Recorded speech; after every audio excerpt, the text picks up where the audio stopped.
The following show is brought to you by the CANUCKLEHEADS Broadcasting Company, eh?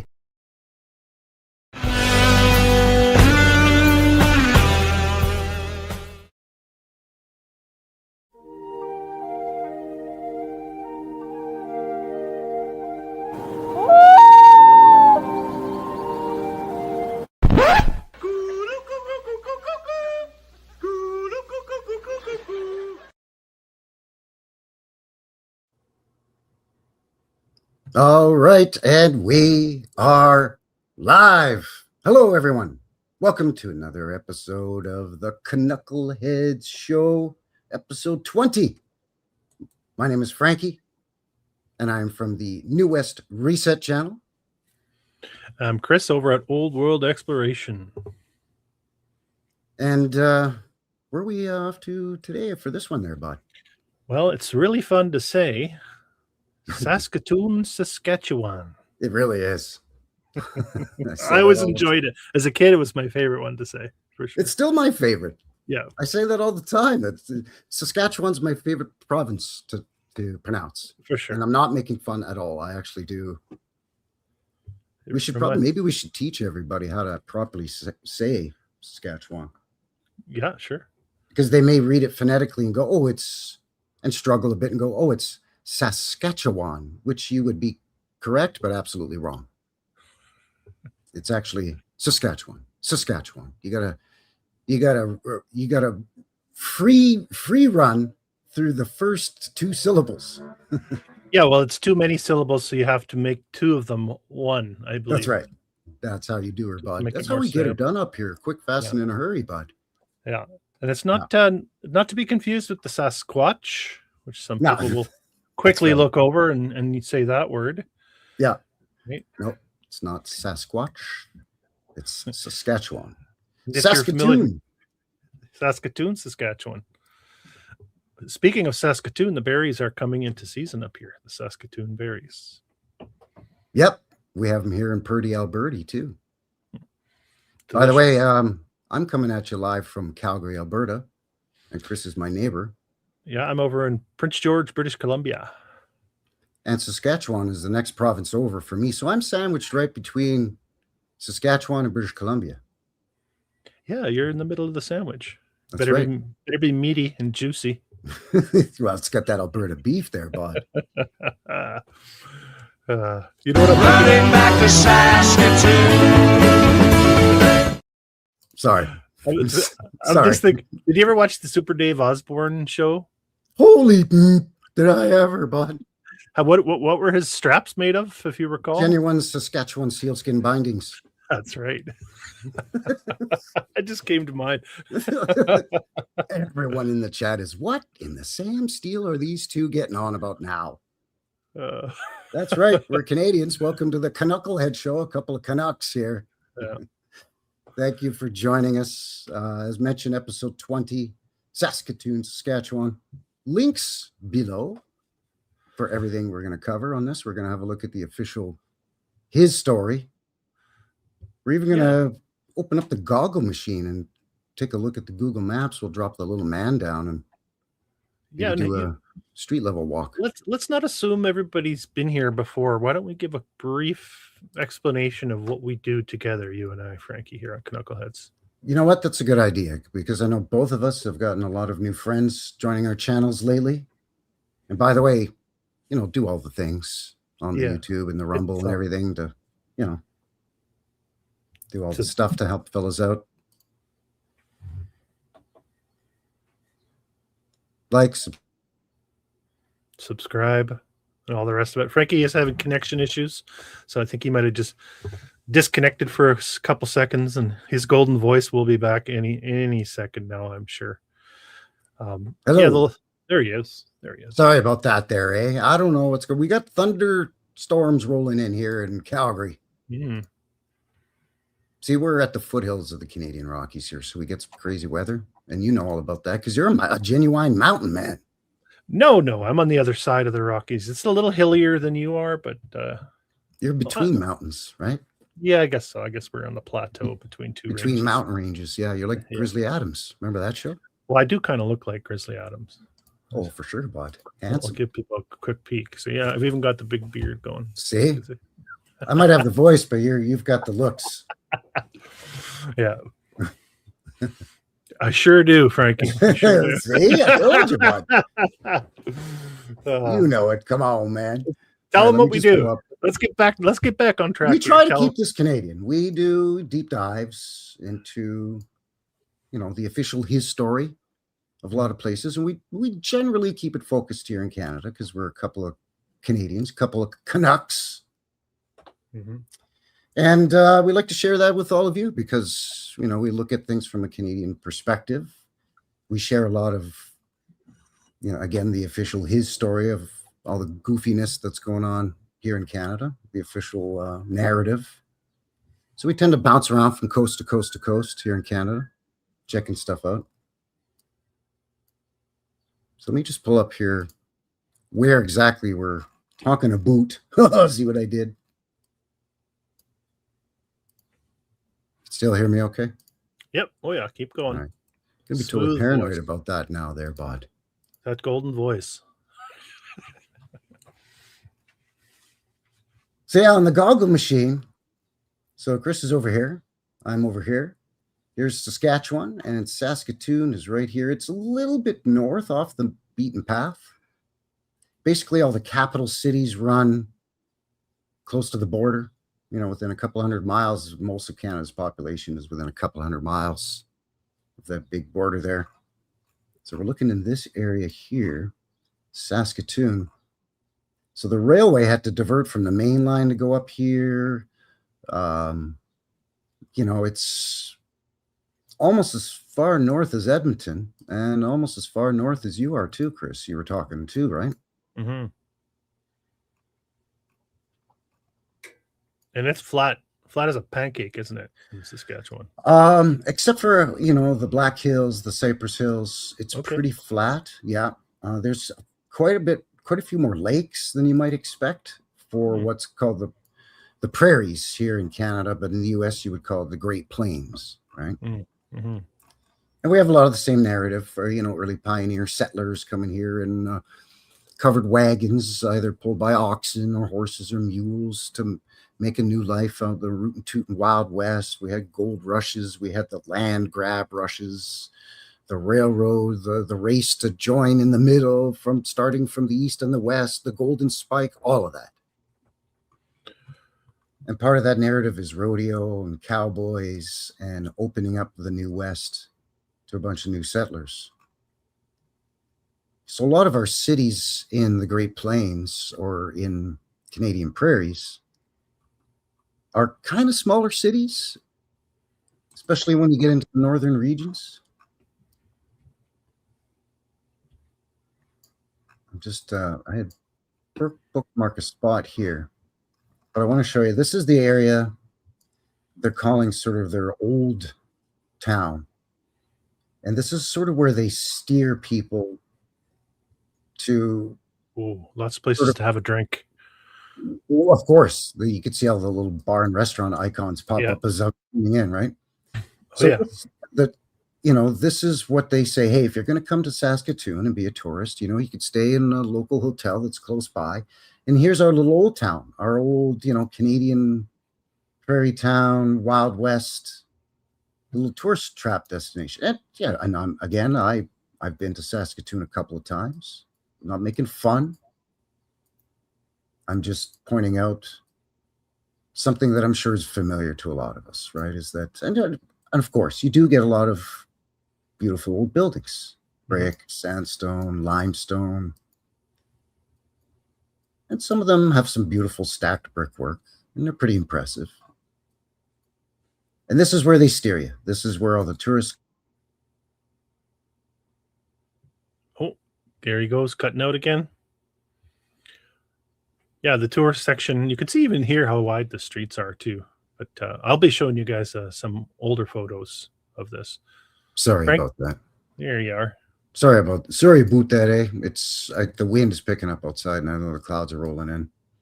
So yeah, this is where they steer people. Hey, you're gonna come to town. Hey, come have dinner here. It's kind of the trendy part of town, and I get it. I totally get it.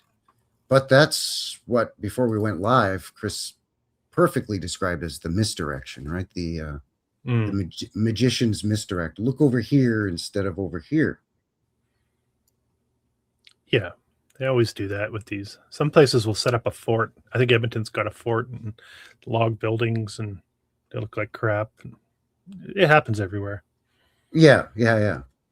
So really, if you come down here to what's their modern downtown, this is where you find the stuff like this.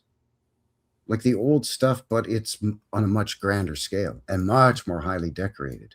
Mm-hmm. You can see here the dental molding along here, the pillars with the capitals, all of these coat of arms or shields or cartouches, fasces.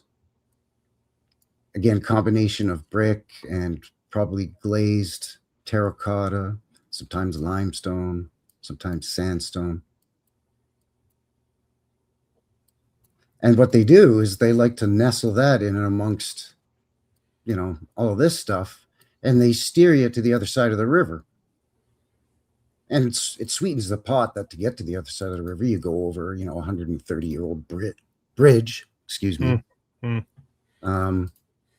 But this is where you find, amongst the modern stuff, this is actually where you find the much more glorious and much more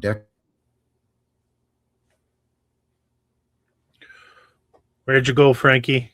Did you actually just head over to Saskatoon in the middle of a live show?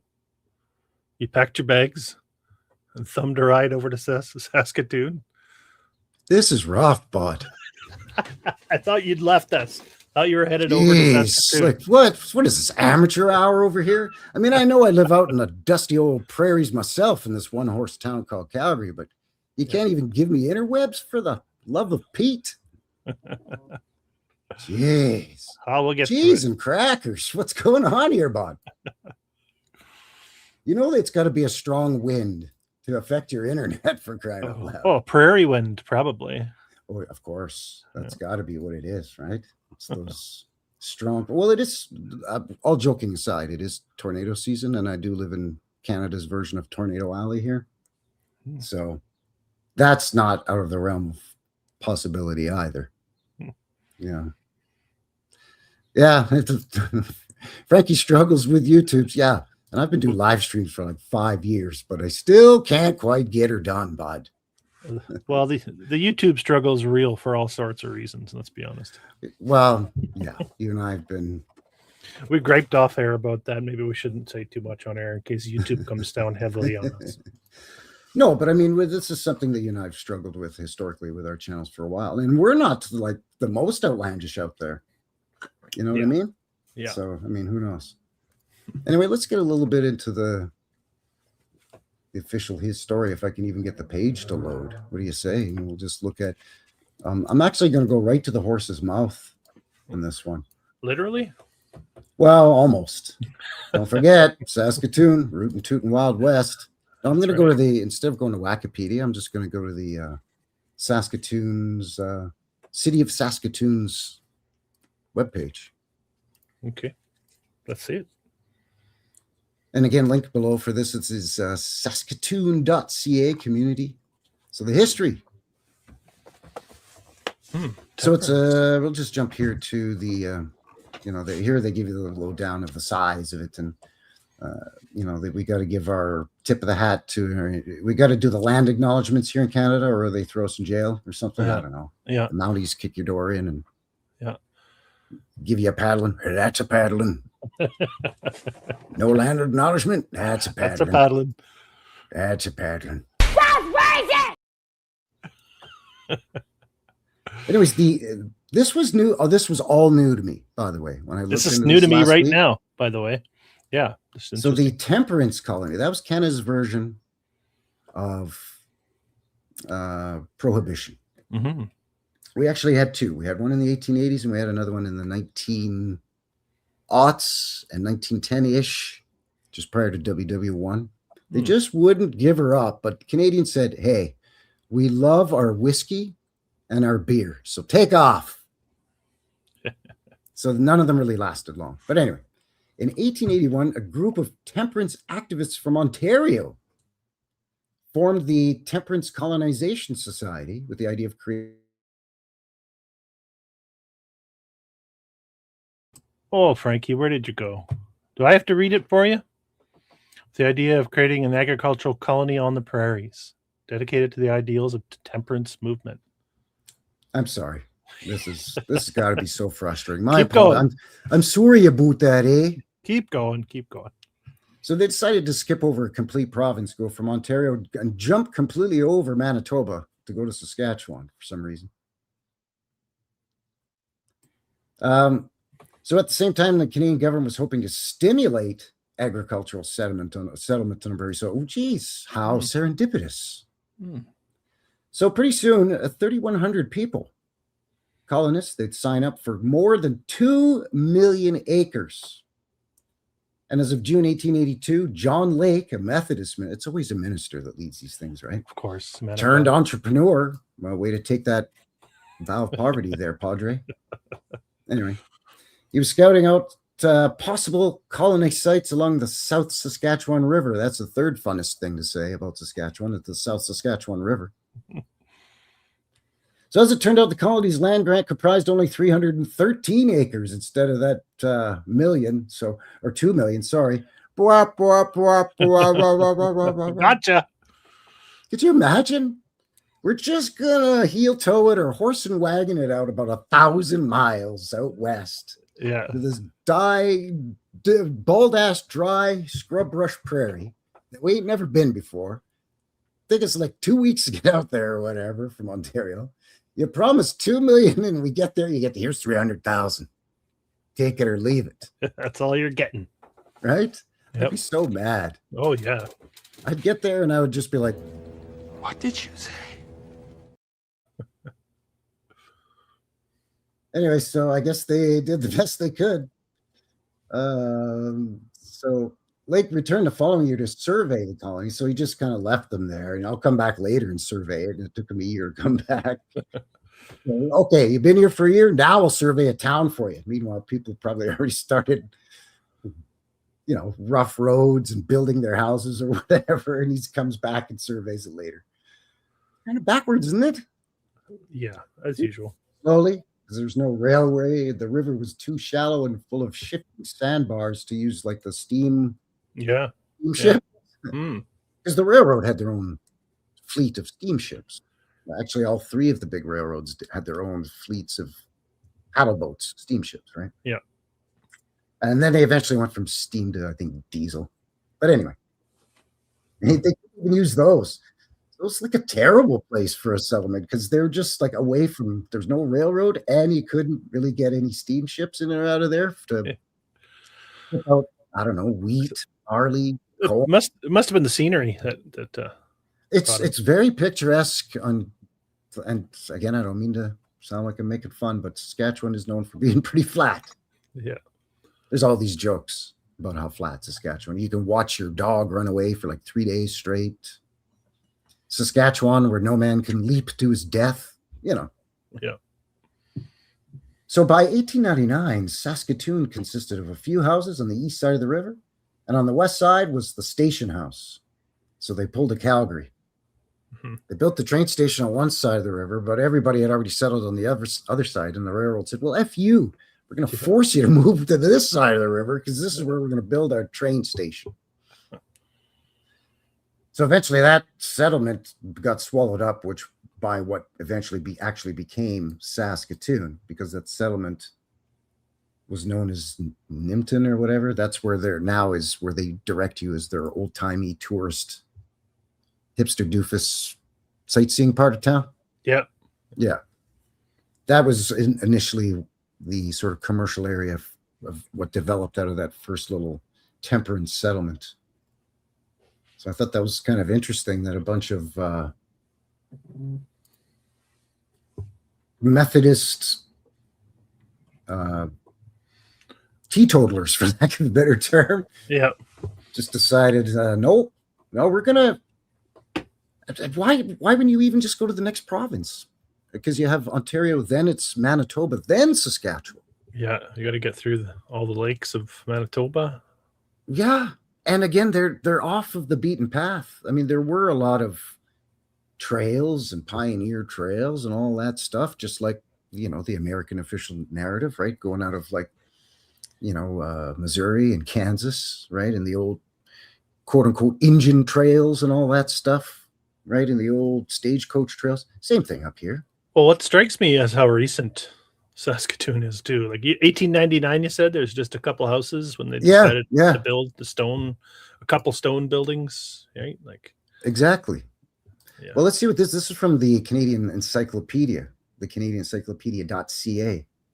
So they kind of parrot a lot of, you know, from the Saskatoon's official website, but incorporated as a city in 1906 with a population of 266,000 in 2021.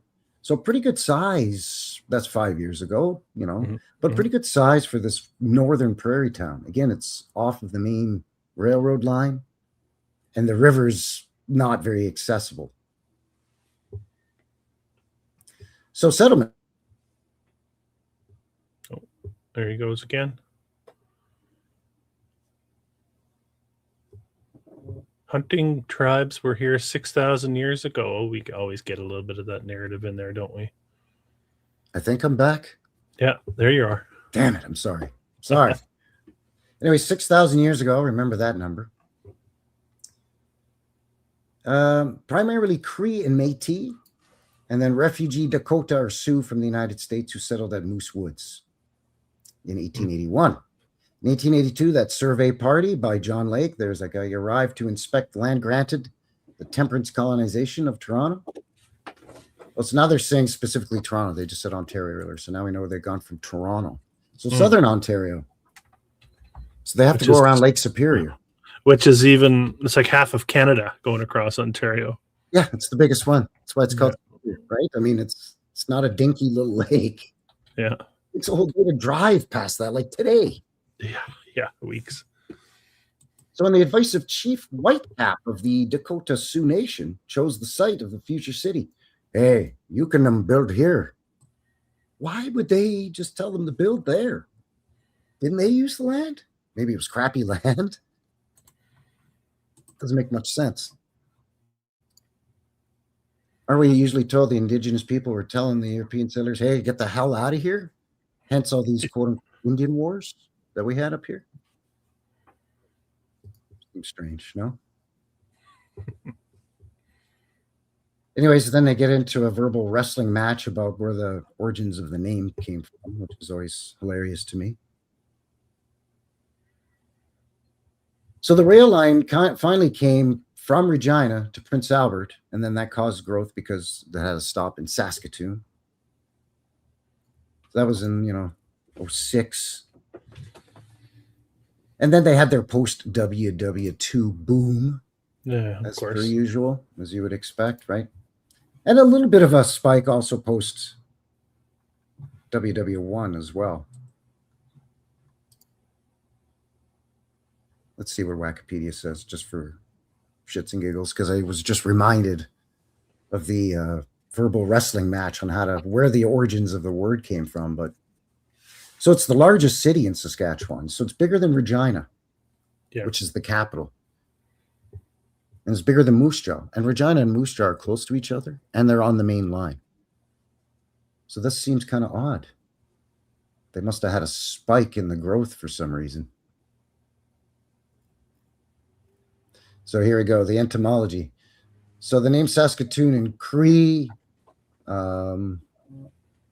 at the Saskatoon berry, or the place of many Saskatoon berries. Okay. Saskatoon berries. Founder John Nielsen Lake apparently told multiple stories, including the most famous were in August 1883. He was handed a handful of berries and told their name and exclaimed, "Arise, Saskatoon, Queen of the North." Okay. But there's 12 different pronunciations of Saskatoon. But most of them actually sound more like Saskatchewan than Saskatoon, except for this first one, Saskatchewan, which is Cree. So there you go again, the Toronto-based Temperance, 21 sections of land. That's a lot of land. A section is an area normally 1 square mile containing 640 acres, with 36 sections making up one survey township on a rectangular grid. They surveyed that, eh? Interesting.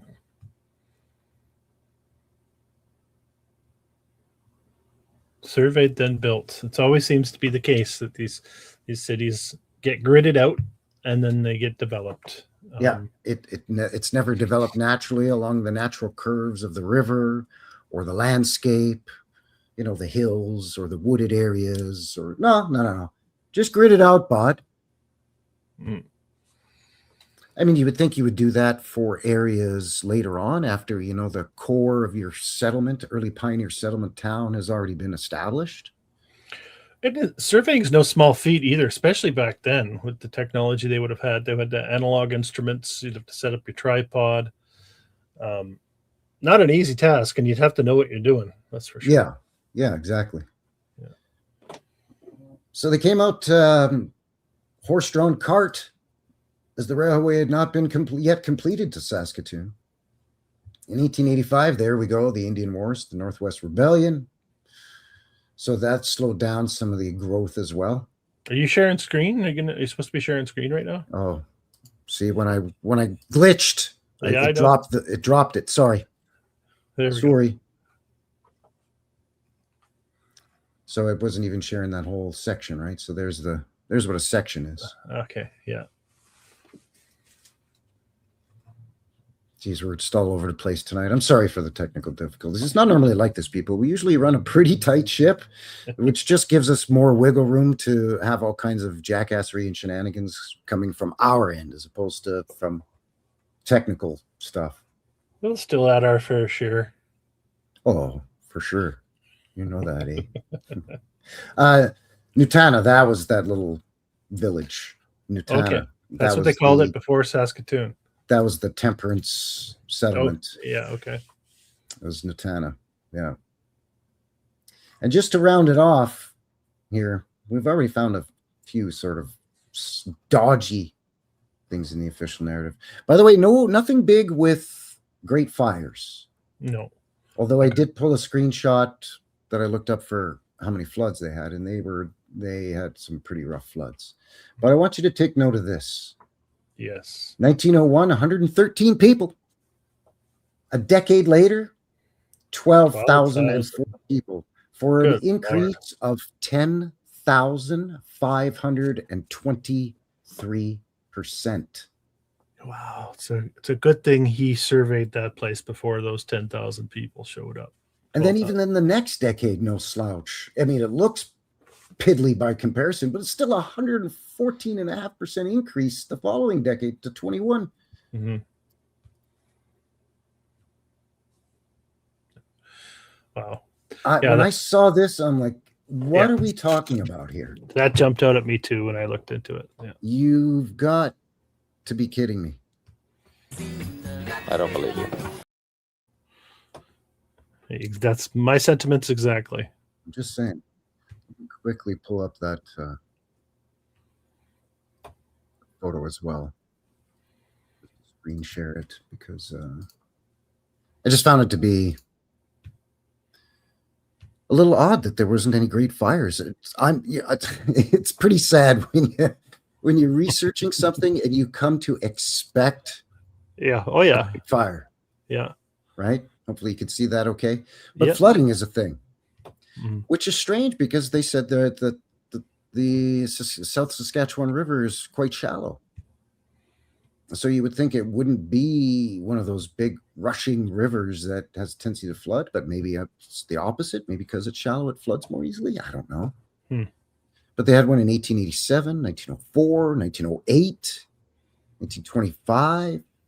These are all just like the bad ones, where like bridges are washed away and buildings are destroyed.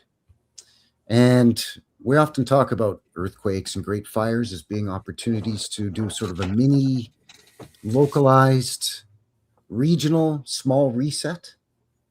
you can knock down a couple of buildings that are hard to explain, and then you just say, oh, it was because of the fire or because of the earthquake or whatever. But I think floods are the same thing. And a lot of folks that live in and around major rivers could probably attest to that. I know a lot of our subscribers are Americans. So if you live close to the Ohio River or the Mississippi River or, any one of these major rivers that have a tendency to flood, right? Some of these floods are reported to be 20, 25, 30 feet deep. We get those up in the Canadian Prairies as well, Yeah, and those floods are a great reason to slap a date on a building saying, okay, well, this one was built the year after that flood, the Great Flood. It's just like a fire. Pinky Sue says, we have gooseberries up north, raspberries, strawberries. Yeah. We get wild raspberries. We get Saskatoons. Yeah. Wild strawberries are hard to find here, but you can. What about you guys, Chris? Yeah, similar. It's a lot of berry chat going on there. It must be the Saskatoon thing that to kick that Oh, off. people love them. There's pretty bad. You know what? The darker the berry, the sweeter the juice. Yeah. Which you can apply to other things too. But it's true when it comes to berries, because I find blackberries when they're ripe are the sweetest berries. And Yeah, Saskatoons are probably the second sweetest.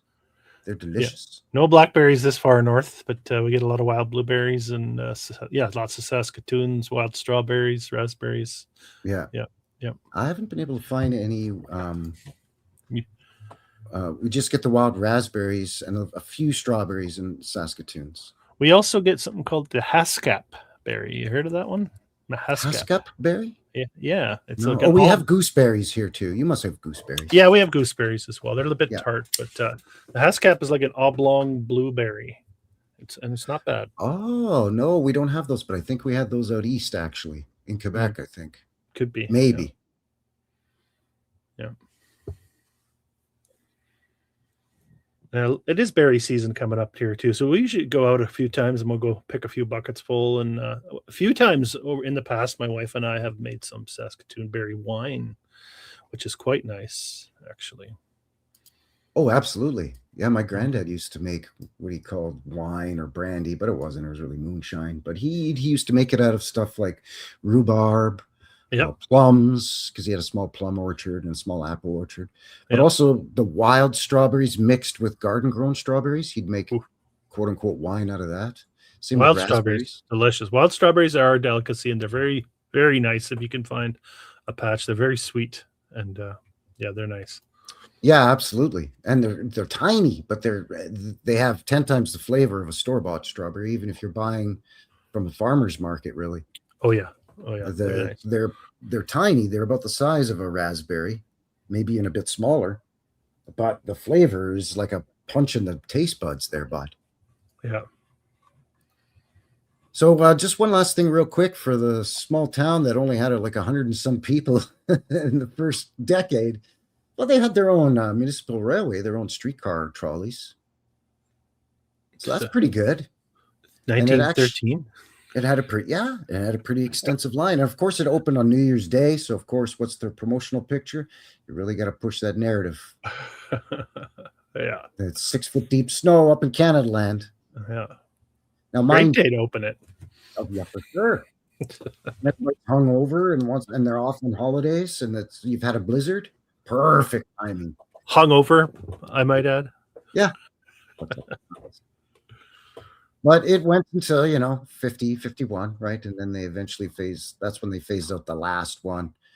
They had trolley buses for a while, and then they went, diesel buses, right? So that usual unfortunate narrative as well. Yeah. Only to, of course, decades later, come up with a new electric streetcar trolley system, a more modern one that actually doesn't have the stretch or the reach and the convenience of the old track system from the teens and 20s. Oh, they couldn't match it, eh? They couldn't match it. Yeah. Like the old system would go up and down a few of the downtown streets, right? And then head off into suburban areas. And actually it was part of an interurban electric railroad system that went to other little prairie towns that were outside of Saskatoon. I just love the visual of that, taking the interurban out to the surrounding areas, And there would be stops along the way, right in the middle of like a urban. So if you lived on a farm, or if you had a cattle ranch or a horse ranch, let's say the missus or your kids needed to go into town for some reason, Mhm. and you're out in the field and you can't take them into town. It's, I don't know, harvest season or whatever, right? Well, they could just go to the little rural station, which was basically like a modern day bus stop. Yeah. And the little trolley would roll up and you'd pay your 5 cents or 10 cents. Or 1 cent.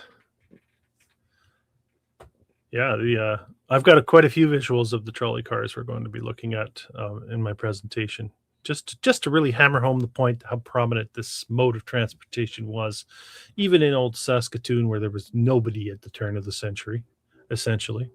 There have been here in southern Alberta towns that have never gotten beyond 2,500 people that used to have their own little electric trolley system that had, about 10 cars, and there was a bunch of different routes. Amazing. It doesn't make sense to me. It doesn't make sense. And these are developing at a time when the automobile is coming into fashion, like concurrently with the automobiles, right? So it's like, yeah, something stinks about the narrative. Oh, absolutely. Oh, there's Mark. Absolutely. Hey, Mark. Pasture of Castles is here as well. Good to see all of you. Thank you very much for joining us on this Wednesday afternoon for episode 20 of the CANUCKLEHEADS. We're looking at Saskatoon, Saskatchewan. We're going to take a mid-show break here in just a few minutes. And I've got some 1930s footage of Saskatoon taken from some old home movies.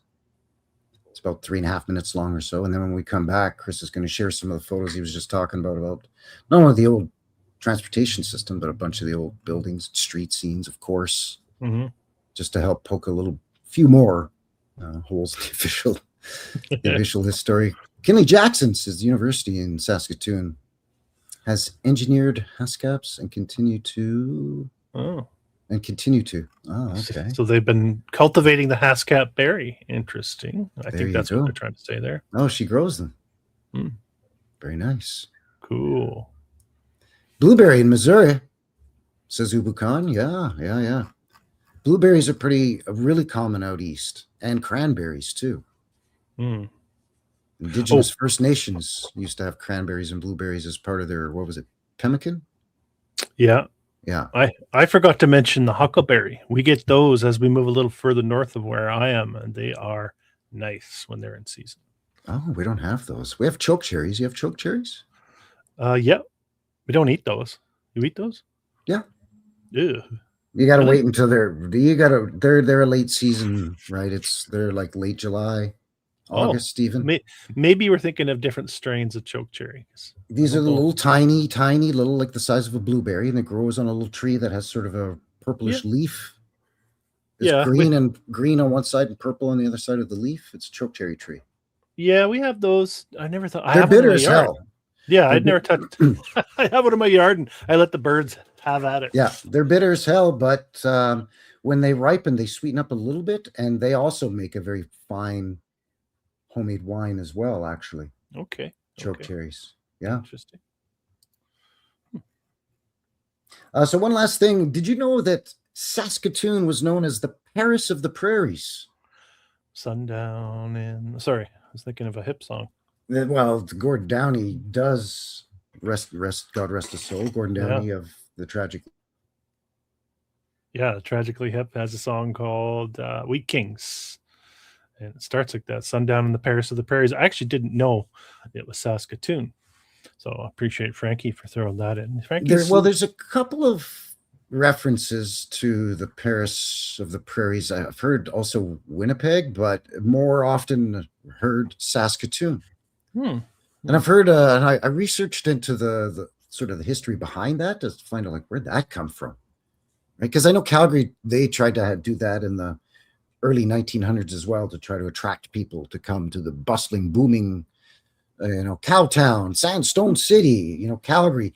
But with Calgary, they called it the Vienna of the Prairies. Oh, interesting. Yes, but here it's Paris of the Prairies.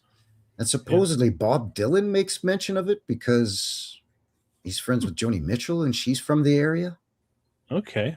And then also Interesting. I've heard that Leonard Cohen in his early career, also when he was a little bit more folk singerish, makes mention of Saskatoon being Paris on the Prairies, but I never really found anything that was earlier than sort of the 60s, 70s, and then again in the 90s with Gord from the Tragically Hip.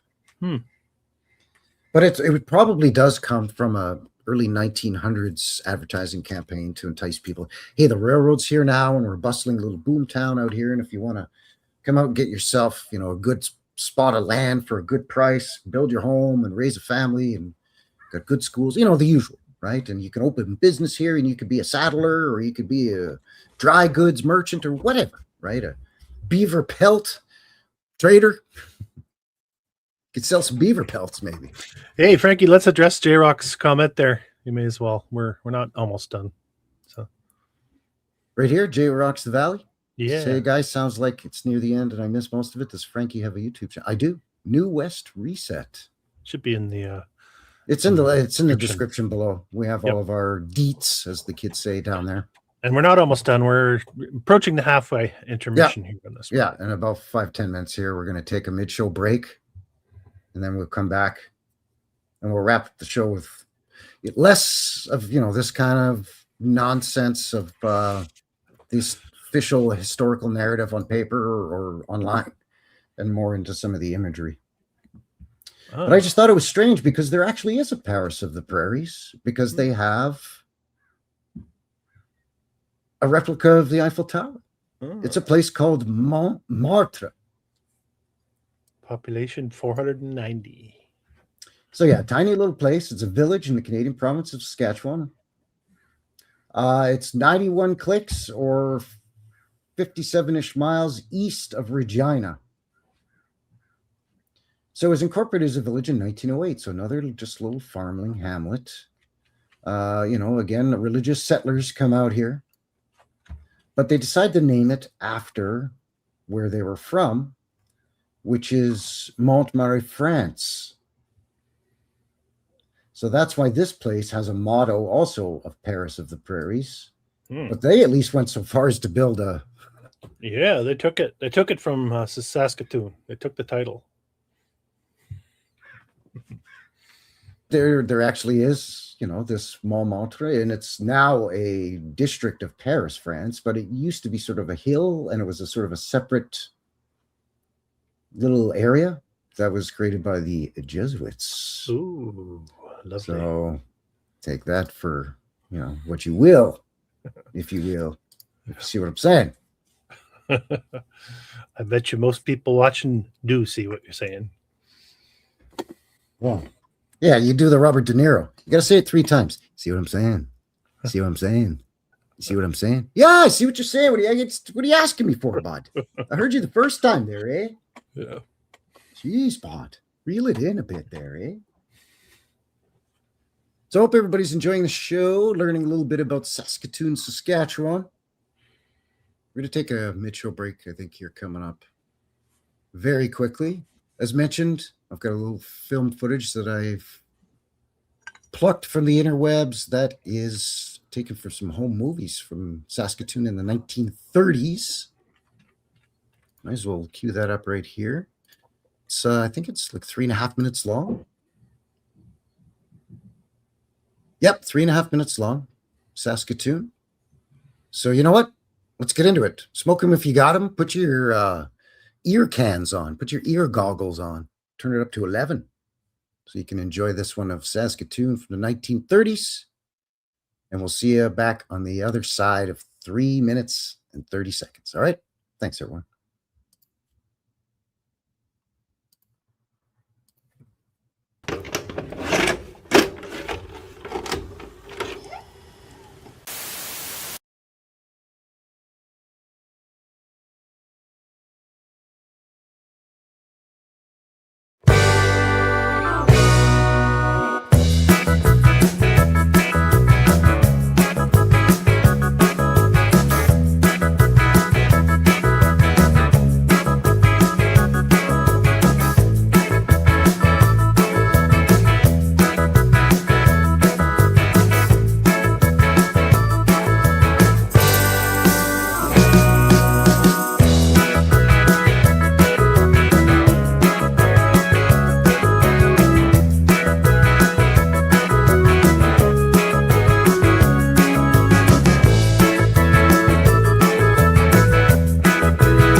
All right, and we are back. Welcome back, everyone. My name is Frankie. I'm from the New West Reset channel.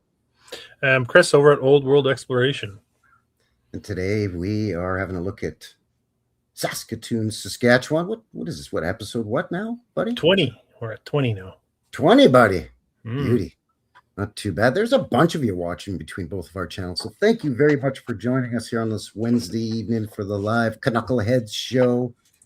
If you haven't already, please do all the things to help out a couple of struggling Canadians up here, eh? Oh, please, come on, bud.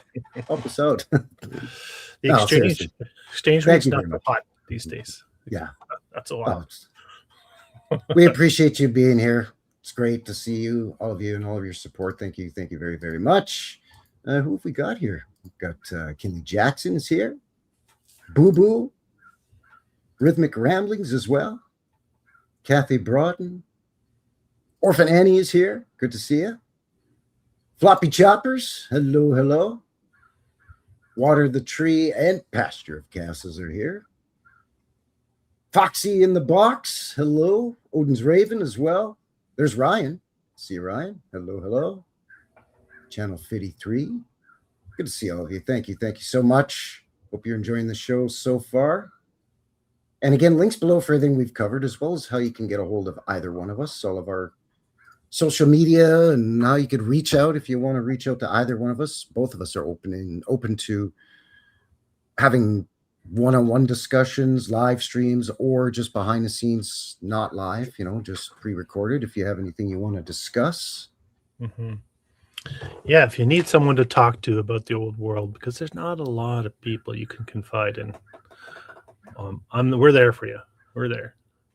If you've got something you want to present, some stuff in your area or cool photos that you haven't seen on the interwebs before, and you want to share them, but you're like, I'm not going to start my own channel just for this kind of stuff, then, reach out to your favorite channel. And, like I said, myself, Chris, we're, the more the merrier. Yeah. Sit down and have, just a chill conversation about some of the cockamamie stuff that's going on. Heck, we'd both join you for a show if you had something you wanted to present. I think that'd be fun. Sure. Yeah, That'll absolutely. We've done that on this show before. So, Yeah. But right now we're going to be looking at Saskatoon there, eh? Running back to Saskatoon. What's that? Burton Cummings? Of course. Guess who, baby? I guess. That's psychedelic Bert. Yeah. It's not Burton. When he's psych, it was psychedelic Bert. Or maybe even B. Psyche B. Really?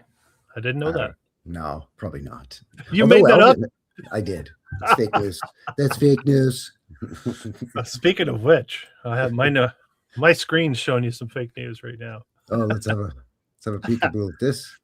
Well, we were on the topic of John Lake, which I wasn't even aware of. Yeah. Well, this is coming at you straight from the authoritative news source of Canada, the CBC. Not to be confused with the CANUCKLEHEADS Broadcasting Company. No. These guys are a little smaller than we are. They're not. They do have a heavy subsidy from the federal government.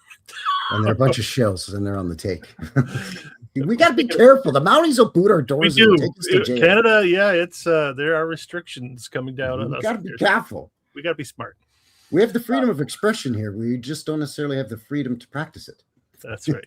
You know what I'm saying? I wanted to share this one. I looked this up while you were talking about Mr. John Lake, the founder of the area, I suppose. So CBC has this article from 2019 saying that this professor at University of Saskatchewan or Saskatoon says he was a scallywag. A scallywag? Scallywag. Poop mouth. Can't you just go around calling people scallywags? Well, we were thinking it in some capacity, weren't we? Well, yeah, he just decided up and take a whole 3,100 people. Yeah. To this settlement of a bunch of teetotalers with the promise of 2 million acres, but then it only turned out to be 300,000. Yeah. And then how did there end up only being 114 people there in 1901? I thought 3,100 people went out there. Yeah, exactly. It's maybe they settled further out in the prairies, and who knows, right? It's hard to verify these things. I just like out of all the words Scallywags. Scottish Tart says, I know what Scallywags is. If it's no Scottish, it's crap! This guy, this professor is basically calling this lake character down. He was literally here twice, and both times before the settlement even occurred. And that was it. Before the temperance colony was set up, and then that was it. So he's not. Really? He's taking away credit from this guy. He wants to tear the statue down. This guy. So the guy wasn't the lead covered horse and wagon on the great migration of this temperance settlement out to Saskatoon from, well, it wasn't even called Saskatoon. Maybe that's what the indigenous Cree were calling it, but anyway.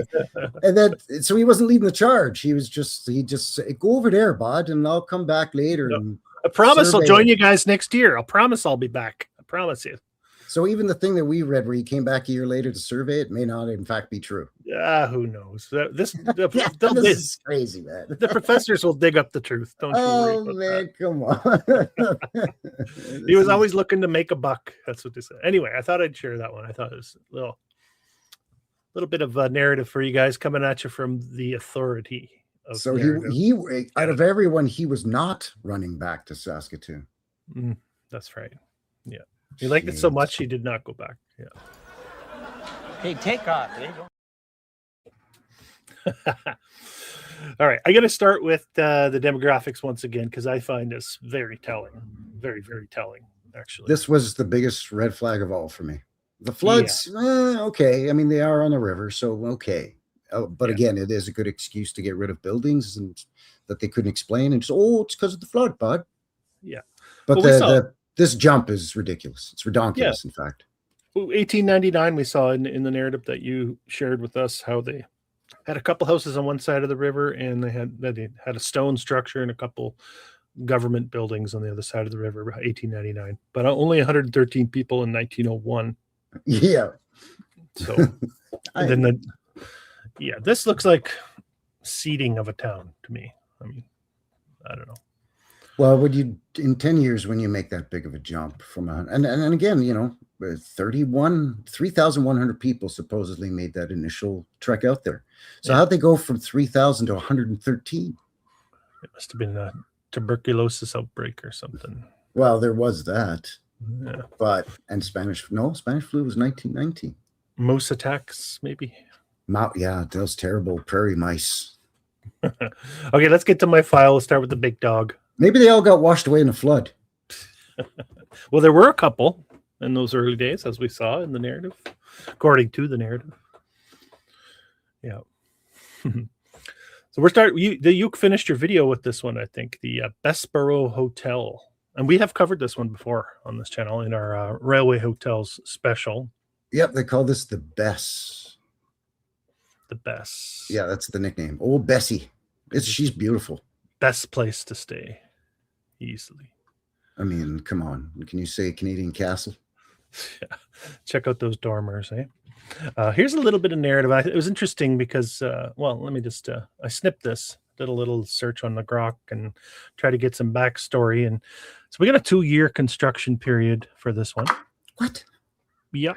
1930 to 32, they banged this thing off.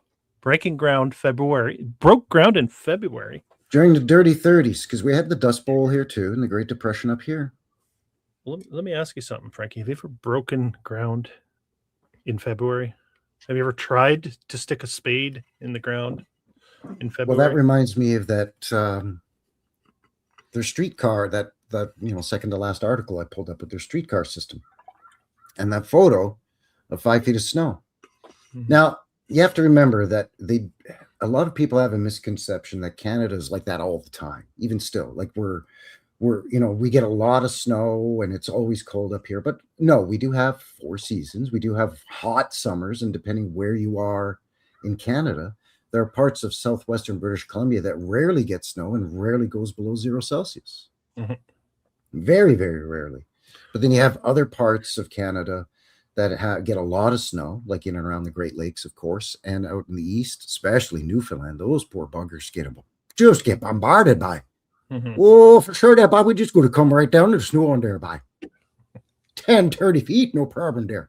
But anyway, Saskatchewan, and especially northern Saskatchewan or north central, like Saskatoon, they do have long, cold winters. The prairies, again, it's pretty flat-ish, so it's windy.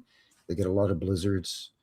So you got to figure, to your point of February, the ground's already frozen solid because it's starting to get cold in October. Yeah. Usually Middle it's to the end of October, you've already had frost. You may have already had snow. So you're not getting spring until May. Like April, probably not. yeah, It's going April, to be May. more like May. Yeah, the climate's probably similar to where I'm here, and you don't break ground on a new build until April, May for sure. And yeah, otherwise it's coming up in chunks if it's coming up at all. Yeah, it's still frozen, or everything is thawing out from the ice and snow. And then it's a mud pit. It's just a big mucky mess. Yeah, exactly. So you basically have May or June till middle of October at best to, dig foundations and do all your exterior work. Once your walls are up and you got a roof on the place, then you can start doing your year-round construction so you can heat the inside of the place or whatever. But until then, you've got like maybe 4 or 5 months if you're lucky. Yeah. Depending. So these guys, they pulled it off in 2 years, largely completed by 1932. They don't say the month, which is interesting, but it stood empty for several years because of the Great Depression. So they built it, and that didn't stop them. The Great Depression didn't stop them from building it, but it stopped them from using it. And the Dust Bowl. We had the Dust Bowl here too, apparently. Yeah. Opened in 1935, apparently. So wait, they were done by 32, but because of the Depression, it sat empty basically for 3 years? That's right. And maybe what did they have, like a skeleton crew just sort of doing basic maintenance until they opened and keeping an eye on the place? Was it like a, The Shining with Jack Nicholson situation? What was going on? Seems a bit creepy. Imagine 3 years of just sitting there. And yeah, she's done, but you can't use her yet, bud. Yeah. Why not? It's finished. Yeah. Oh yeah, she's done. Well, can we get in and get a room? No, not at all. And they'd be wanting to make money during the Great Depression, so they would open their doors and get whatever potential lodgers, hotel guests they could. Right. This is not a large city by any means. Even at this point, we're looking at 40,000 people. Well, this place is 10 times too big for way too big. 40,000 people. 2 years? You're going to put that up in 2 years? Come on. And it's not the only railroad hotel. This is just the Canadian National. Yeah. Well, this is one of my favorite construction photos of all time, actually, in this research. I love this one. I'm not buying it. I don't know. It's just. It looks like it's just the front made of steel. Where are the sides and the back? Like there's no depth. 1 out of 4 walls is erected. You make a good point. There's no depth to this at all. Very strange.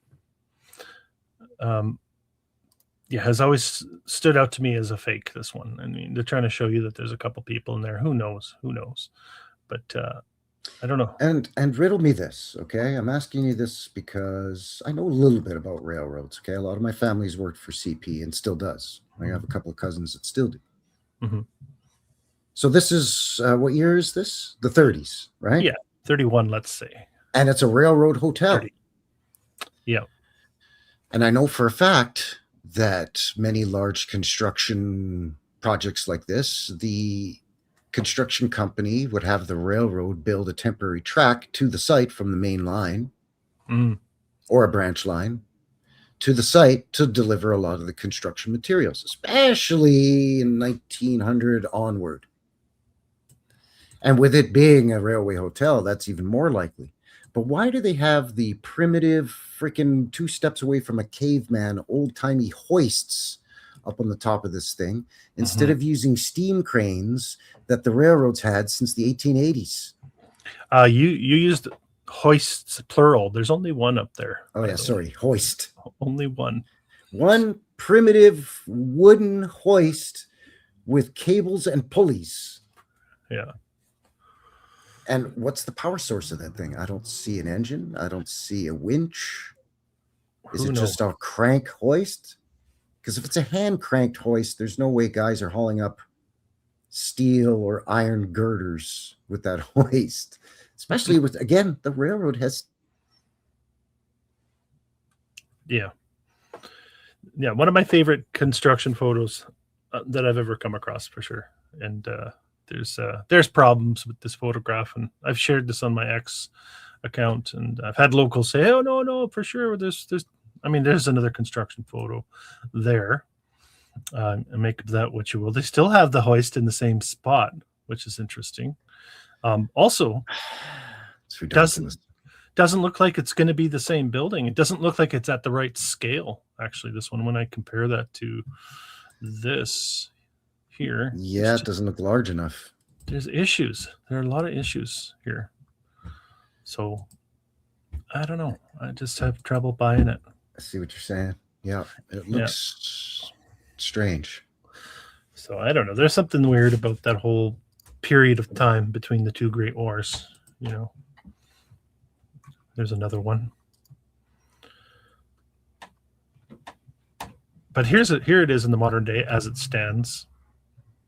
Highly presentable, beautiful structure. Oh, geez, a beauty. I mean, again, we're not making fun of Saskatoon. And if you're a local, please chime in, give your 2 cents, and let us know what's going on here in Saskatoon. What you've heard about some of the official narratives of these buildings. And yeah, we're not taking away from this thing. It's a beauty for sure. I've seen it in real life. Yeah. I just think there's more history here than they're telling us. That's the gist of my angle, personally. Actually, when I dropped the little Google guy down on the top half of the show here, there's the trolley used to run along a street called Broadway that actually starts basically at the front of this hotel. Oh, yeah. And then travels through what is now their modern downtown, but has along that route, that's what has a lot of the larger, more glorious old world looking buildings that we also looked at in that quick little Google drop. So they're all in and around 3, 4, maybe 5 blocks of this thing. They're nowhere near their little historic district section that they steer everybody to. Yeah, that makes sense. Keeping you from looking, reminding me a lot of the Empress in Victoria as well. Reminds me a bit of Hotel McDonald in Edmonton too. Yeah. I mean, I don't know. There just seems there's more to this story with these railway hotels. So that's what I'm coming out of the gates with. Coming out hard. It's like I'm supposed to be running a 400-meter dash, but I basically blew my water the first 10 meters. Yeah, this thing is pretty. Yeah, I mean, with the turrets and the conical domes, and like, could you put more dormers on that thing? I guess it didn't take long. Dormers too. Wow. 2 years. I mean, how long would that take us in the modern day with 250,000 people living in Saskatoon? I guarantee this is like an 8 to 10 year project, probably. Massive. This is a great question, by the way. Pinky Sue in the chat asking, do First Nations claim ownership of these beautiful buildings? Not that I've heard, at least not here in Alberta with the Blackfoot. They've really been propagandized that they were always a wandering nomadic tribal people that followed the buffalo, the bison. Yeah. Right? Which I don't think is necessarily true, because we're also told that they didn't overhunt the bison. They just hunted what they needed, which makes sense. Most reasonable people today, even if you just grow your own garden and keep your own chickens, you're not going to eat. Oh, there he goes again. Yeah, I think we've all been propagandized about our past. It doesn't matter what heritage you claim. I think we needed to take it all with a grain of salt. Thinking back. So, yeah, you're there. But yes, so we're, on one hand, we're told that they didn't overhunt, but then on the other hand, we're told that they had to keep following these migratory bison. Well, if the bison just, travel south when it's cold and then come back up north when, in the Canadian summers, then why wouldn't you just preserve what you needed until they come back around again? They're migrating twice a year, south once and back up north once. Why would you need to follow them? So that in itself, is strange to me. Well, it's like me with the totem poles too. Like you read the early accounts of the English and Spanish explorers coming up the coast of British Columbia, and they're citing these grand totem poles. And then my first question is, how did they carve these things? And history will tell us there's bits of shells and sharp rocks. And bone. Like, I don't know. I just have trouble swallowing that. So I'm skeptical of all narratives, though. I don't buy it. Yeah, I think like most of us, we're probably preaching to the choir with anybody tuning in, but Sure. But a lot of people will you take stuff with a grain of salt, and you definitely have to just question pretty much everything you hear these days, you know? Yeah, you can't question one part of history and have the other part be sacred, as far as I'm concerned. It's all up for grabs. And nothing is sacred when it comes to history. Okay, this is the Empire Hotel. Supposedly. Sorry, Pastor of Castle says, yeah, no such thing as Indigenous First Nations. That's just what we have to call them up here so we don't get canceled or get in trouble. We have to do a little acknowledgement before you can get away with saying Native because they refer to themselves as Native. And I have a few acquaintances and a friend who they're all Blackfoot by coincidence, but they all think that the term, Indigenous First Nations peoples, that whole tongue twister, they think it's ridiculous. They're like, Natives, like, fine, man. Like, come on, bro. Yeah. They also think the whole land acknowledgement thing is dumb. Mm-hmm. That a lot of that narrative was pushed in the World's Fairs, right? With the primitive savages of all the regions of the world. Every continent had to have some kind of primitive peoples. Yeah, whether they were coastal peoples in some island nation or where they were, wandering nomadic semi-herds and hunter-gatherer herdsmen like, Great Plains natives or the Mongolians of the Great Steppes, what have you, right? Yeah.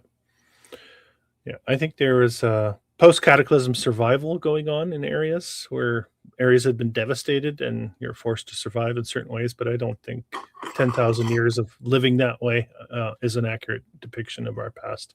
No, I think that after the last cataclysm, what we now call the native peoples, the Native Americans, let's say, for lack of a better term, they didn't live pre-reset or pre-cataclysm the way they lived afterwards. It was afterwards that they were sort of, like you said, forced to wander and live off the land and basically go into survival mode. Yeah, which happened all over the place, right? It's that's a Darwinian way of thinking, right? You're thinking, caveman, right? It's part of the whole caveman narrative that they explain away for us. Anyway, we're deep in the weeds on this one. Let's get back to the buildings. Yeah, we got to. Running back to Saskatoon. Woo! Saskatoon, Saskatchewan, baby. This is an early one. The Empire Hotel. They say this one was opened. And now a lot of the narrative I found on these buildings, they didn't really say how long it took them to build because they don't have that information available to us online. And they don't really say when it was completed. They just say it was opened in 1905. This one. Yeah. And this one gets a theater. I have two versions. Let's look at both here. This is also the Empire Hotel. After some modifications, I don't know which one is. Probably this one is supposed to be the earlier version. I would say, yeah. Mm-hmm. Yeah. And then they apparently add a theater to it, and it's in this structure here. So some things have been done to it, but remember, you talk about not the vehicles. That this is a newer photo. This is the 20s, 30s.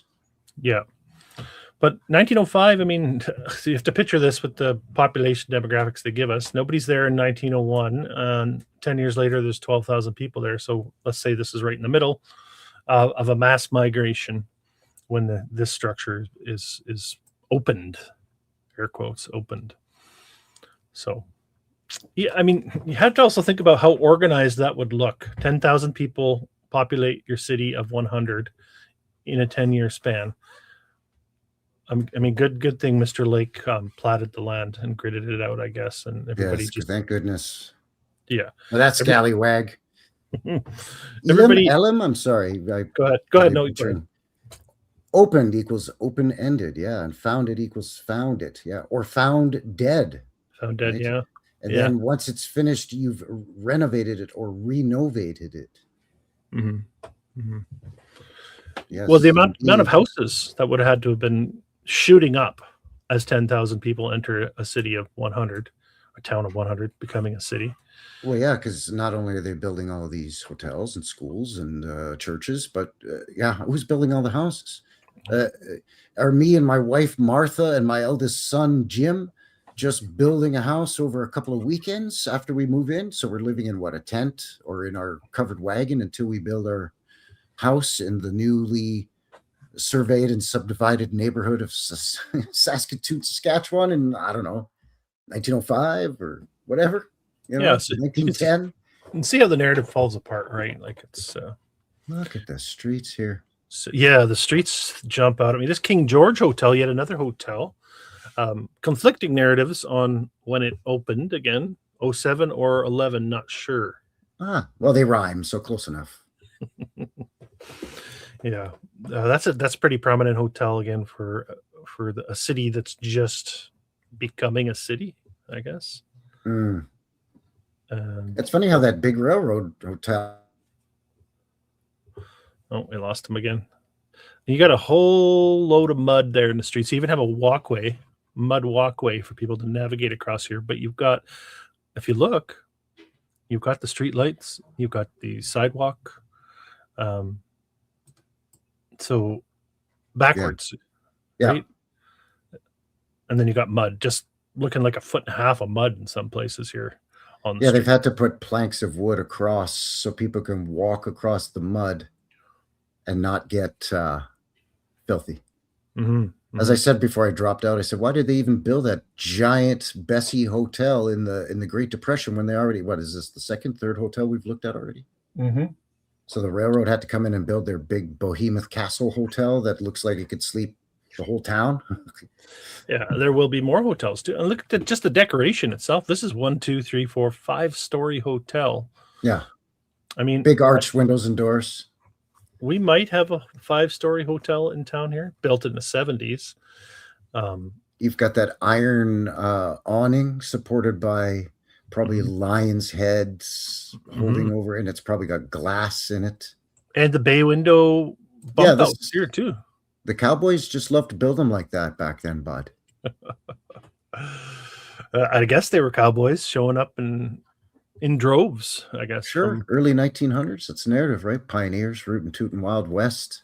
Yeah, shenanigans is right. Looks a heck of a lot different than a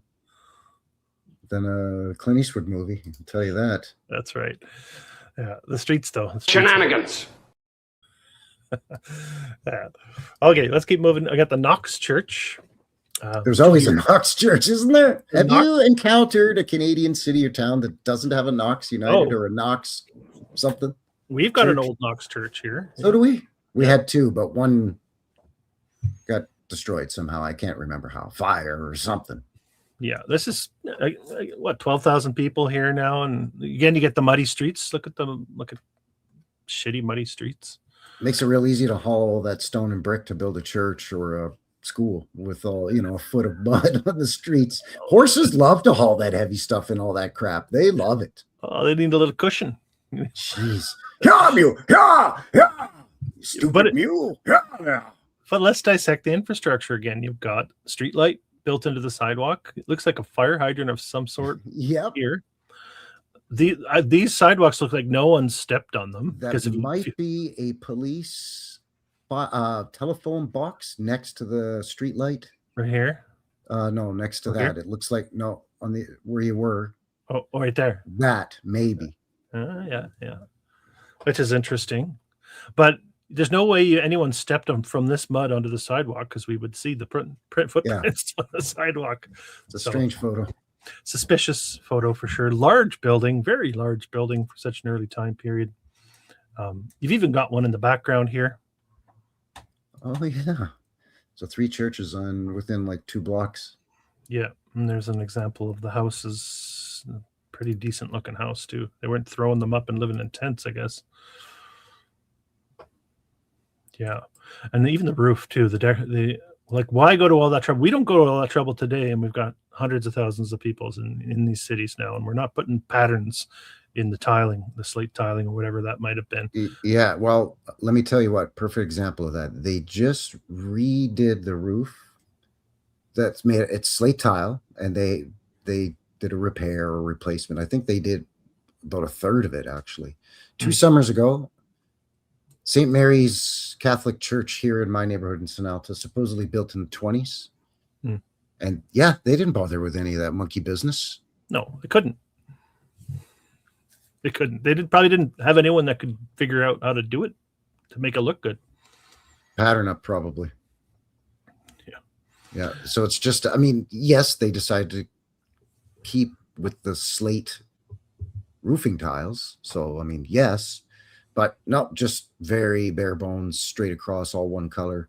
Nothing, none of that extra little detail at all. Mm-hmm. Yeah, but back in Saskatoon in 1912, when 12,000, 13,000 people were living there, they had the capacity and the resources and all the rest of it to build something like this. Okay, cool story, bro. Yeah. It was super easy, barely an inconvenience. Cool story, bro. Now I gotta find a meme of that now. Yeah, you do. That, right? Yeah. Maybe William Knifeman. Maybe. Have you heard of William Knifeman? No, I don't know who that is. It's from a sketch comedy show called the Reservation Dogs, and it's about Indigenous dudes on the reserve just doing crazy stuff. And there's a character called William Knifeman, who's a spirit who's come back to guide the young warrior. But it takes place in modern times, but he passed away during like the Battle of Wounded Knee or something. So he's completely fish out of water. He has no idea what's going on. So he's trying to drop this ancient wisdom. And it's just not working, and it's hilarious. Oh, this is an early, not too early. It's probably what, 30s, 40s, judging by the cars. 20s or 30s. 20s or 30s. You got a memorial smack dab in the middle here, probably with WW1 memorial. Yeah. I know they have a Vimy Ridge Memorial in Saskatoon. You're getting a hint of a dome. We'll see this one. This is a hotel. You just see the top of the dome there. Large structure. So look at the brickers over here. Well, 5-story brickers, right? Yeah. Nice mansard roof in the foreground. Anyway, you'll see a few of these street shots from different eras just to add some context. Even this on the two in the foreground there on the right-hand side. They're sort of little shorter 2-3-story ones just on the lower here right-hand side. Yeah. So you've got the portals with the little dormers over them. Because again, that's, why put a square or rectangular window when you could just make it extra hard and put a circular one in? You also have a raised entrance here as well.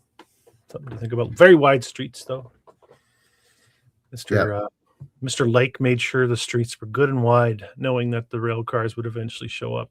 He knew the trolleys would be coming in, and eventually he'd need a 4-lane main street. Yeah, exactly. Did you find that they had the Vimy Memorial, which is a gazebo with a little dome on it near the hotel, the big hotel? I don't think I have that. Do you have that, or? Well, I didn't know about it until I dropped the little guy down last night to kind of poke around.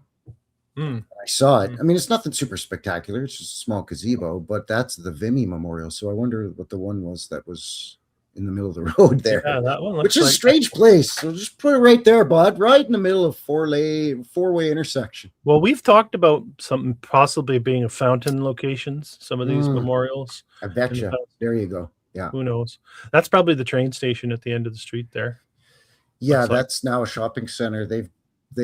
That's where I started when I dropped the little man down. I started in front of that building. They've brutalized it a bit, but they've kept a lot of it. Sure, yeah, that would be a highlight of the older charm that they would want to feature, I would think. Yeah. We have a tubercular sanitarium in Saskatoon. Sanitarium implying. Got somebody from Quebec. Salut, bonjour. Decent sized structure. Don't have a date on this one. So this is just for tuberculosis, though. This isn't a nut house. This is just when you got the coughs. Well, we don't know that. Look up. Well, that's what they're saying, right? That's what they tell us. It's a And big look how big building. it is. It is big. It's That big. many people had the consumption or the TB? Come on, man. In Saskatoon. Or even in all of Saskatchewan. In the 1900s. It had to be, right? Because nothing The was going on. entire province, and depending on what year this is, Saskatchewan might not even be a province yet because it wasn't a province until 1905. So this could be the sanitarium for the entire province, which would have what, 100,000 people at the most, if you counted every single farmer, rancher, settler, native, man, woman, child. You know what I'm saying? Yep. Maybe a good time for us to throw out what our next topic's going to be. If you're down with that, what do you think? Oh, absolutely. Yeah. Because it's a great idea. I think we're going to do Canadian asylums on our next Knuckleheads. We're going to poke around a bit. Episode 21 is going to be about, the loony bins. Loony bins. What they tell us were the loony bins. That's right. But probably weren't for the most part.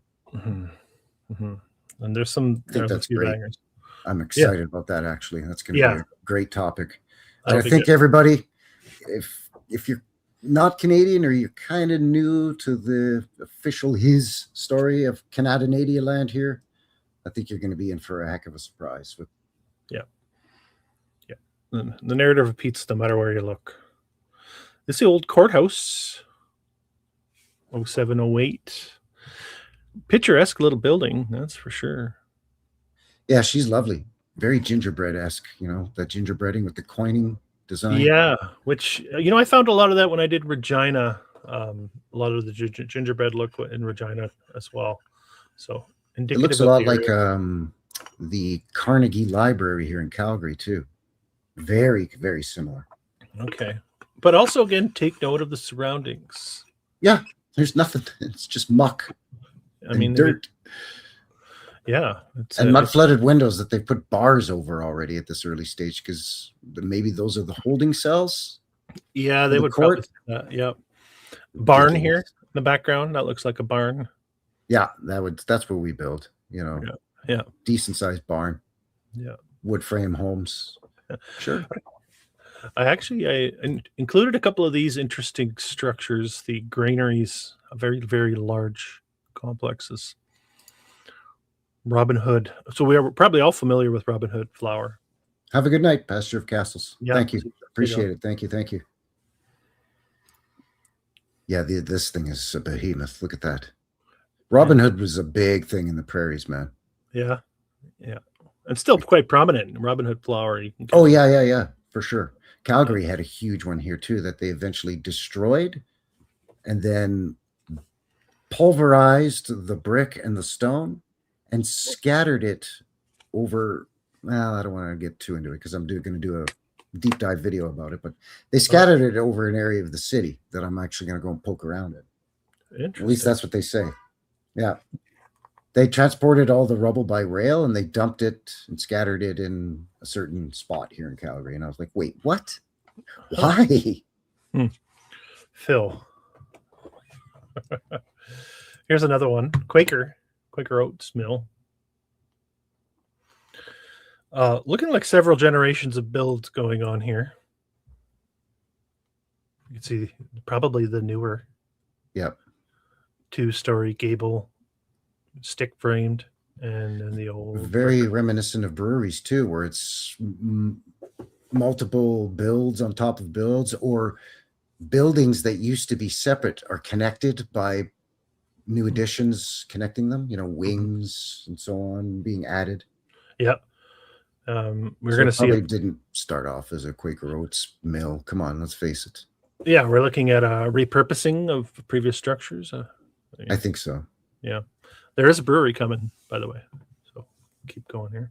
Odin's Raven says huge one in Vancouver also. Yeah, I'm not surprised. A major port city? Yeah. Yeah. Interesting. The old city hospital. Largest screen, Buffalo, New York. Okay. Buffalo was an old world golden city. Oh yeah. Like, how the cities like, the Chicago World's Fair and so on. Oh yeah. Buffalo used to be like that, man. Buffalo was like a world-class place back in the day. They really effed up Buffalo badly. Yeah, remarkable. Just like Detroit. Yeah. And Winnipeg. They effed up Winnipeg bad. Yeah. I think Winnipeg was on that level too at one point. Yeah, I think so. It's kind of at a hub, at a pivot for a lot of transportation. Yeah. We covered Winnipeg, and that was a good one a while back. Yes. Yeah, so this place is amazing. This is your hospital, with domes and towers. 09, right? So we're still in that first decade of the 20th century. Of course, Open. you gotta have a pediment with big pillars holding it up over the front door too, just to wheel in and out. Basement. Sick people. Yeah. And again, still horse and buggy time, because look at the horses in the background, right? 09. They can't tell us when it was built. They just tell us when it was opened. Oh, Eolde Ladderline. Yeah. Classic. You got a couple step ladders, and then you got a extension ladder up to the keep window. those windows clean so they don't collect germs and make the people sick or something. I don't know. And you got what's going on there. Lower areas going on, and you got a lot of really nice curb work here with dirt roads.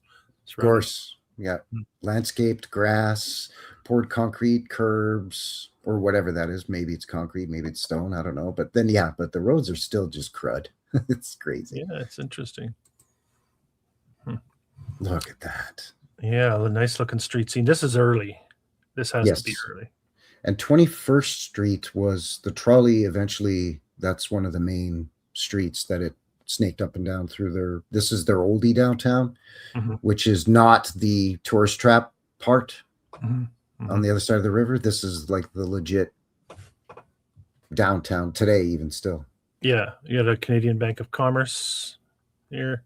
Of course. This is, I believe, the Empire Hotel, which we'll look at again with the nice looking turret dome on the corner. And I love the juxtaposition of it. There just happens to be a horse and buggy trotting by with all this in the background too. Front and center, the cowboy hats. Get the cowboy hats. Yeah. Real narrative seating there, with that out front. Yeah. And official photos too, right? These usually are. Yeah, this may have been prepped for a postcard. Yeah. I would suggest. Yeah, interesting. And of course, like shitty power poles, of course. Yeah. Another one opened in 09, the Newtana Collegiate building, I suppose. One of the buildings of the Newtana Collegiate. I imagine it's part of the university at this point in time. If it still stands, I don't have that information, but yeah, because that's on the other side of the river. So that would have been part of what they're saying was close to the site of the original pioneer temperance movement settlement. Yeah, decent looking structure for sure. It's showing beautiful. The hallmarks of again, not basic in any way. This is everything is just overcomplicated in the build process, and it's almost become a joke at this point. The Canadian, you can almost guarantee any larger official building, school or what have you, government building is going to have a mansard roof, and it's going to be blue or green, probably green. Yeah. Ooh, what do we have here? I appreciate that, boo-boo. Thank you very much, boo-boo. Have yourself a great night. You know what, Chris? I'm going to quickly jump out and try to jump back in, see if that helps. Sure. I'll just keep going. Yeah, I'll be right back. Okay. You guys can read this at the bottom. We've got the Secret Society Fellows seeing how important it is to build their central location, their temple, as it were. Temple usually reserved for religious affiliations, so make of that what you will. 1911 with a question mark, because they don't really tell us exactly when. Again, they can't pinpoint. So this is another telltale sign. We go back to the early stages of the town, and they just can't really tell us when these were built. or how long they took. There just doesn't seem to be much of a record of any of this, at least not for us internet pokers arounders. I guess they could hand wave it away and say, well, it was during that big boom, so a lot of the records were lost, or we couldn't keep track because we were growing so fast. Plus, we had a couple of floods. You know what I mean? Okay. I was going to say those floods must have washed away a lot of the records. A lot of the city records. Yeah. Mm-hmm. Which but we saw how in a lot of those articles we looked at online at the top half of the show that they get, it's that same old story. They get really detailed about some stuff, and then other stuff is so vague. And it seems like it would be the more important stuff is always the more vague stuff. Yeah. Yep. Way too much detail on Mr. Lake and his whatever, right? And yeah. And again, it's that magician's, hand waving, misdirection. Mm-hmm. Yeah. Classic. Just got to look at the streetcars along the river's edge here. That's a nice shot, actually. I like that. Mm-hmm. I'm a sucker for trains and trolleys, though. Yeah, it's well, I mean, there's kind of a romantic vision attached to that whole mode of transportation. I think there's a reason why, And again, they're building all this infrastructure at a time when this infrastructure in other places is fading off. We're being told, right? It's like they're late to the party and they hurry to get all of this rail car infrastructure in place, and then it's just gone in a couple decades. Yeah. Yeah, they were a decade behind Calgary, and Calgary's way further west than Saskatoon. Yeah. Mind you, we're not as far north, but Edmonton, I think, was around 05, 06, and they're way further north and way further off the beaten track than Saskatoon is. Mm-hmm. Mm-hmm. So, yeah, you're right. It's very strange that it was really only about 3.5 decades as opposed to maybe 5 or 6 decades or more. Yeah, maybe it took them a while to get a population of people to dig this place out of the mud. Yeah. Maybe. 2nd Avenue, again, rail cars now. Early motor cars. All the signage. A lot of signs that say drugs. You start to see those in teens. Yeah. Tobacco, drugs. You get a lot of those. Yeah. Wonder why that could be. The Drinkle building, I believe they're calling this Drinkle. If I'm Looks like it. Yeah. I would imagine that's this guy here on the corner. That's a beauty. Kind of a unique large arch with that sort of those bits shooting up. Yeah, that is a unique feature. Haven't come across that all that much. Even looking down the street, you've got some columns, well, looking like columns, I think.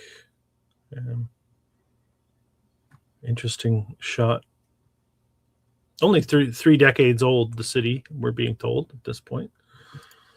So about looking well worn in and quite well established. You know what? Probably not even 3 decades. This is probably from the 20s. These early ones. Yeah, they do. They're very, very boxy. Yeah, with the spokes and all that. Mind you, it could be the 30s because they weren't really producing a lot of cars in the 20s or in the 30s. So these cars could be from the 20s. Oh, so maybe the Bessboro is being built somewhere down the way. The hotel, or sitting empty. Could be even sitting empty. Already built and sitting empty. Yeah. You got to wait 3 years after you build. Got to let it cure. Yeah. Here we are looking down that. We saw the Bank of Commerce. We're looking down the other direction of that street now.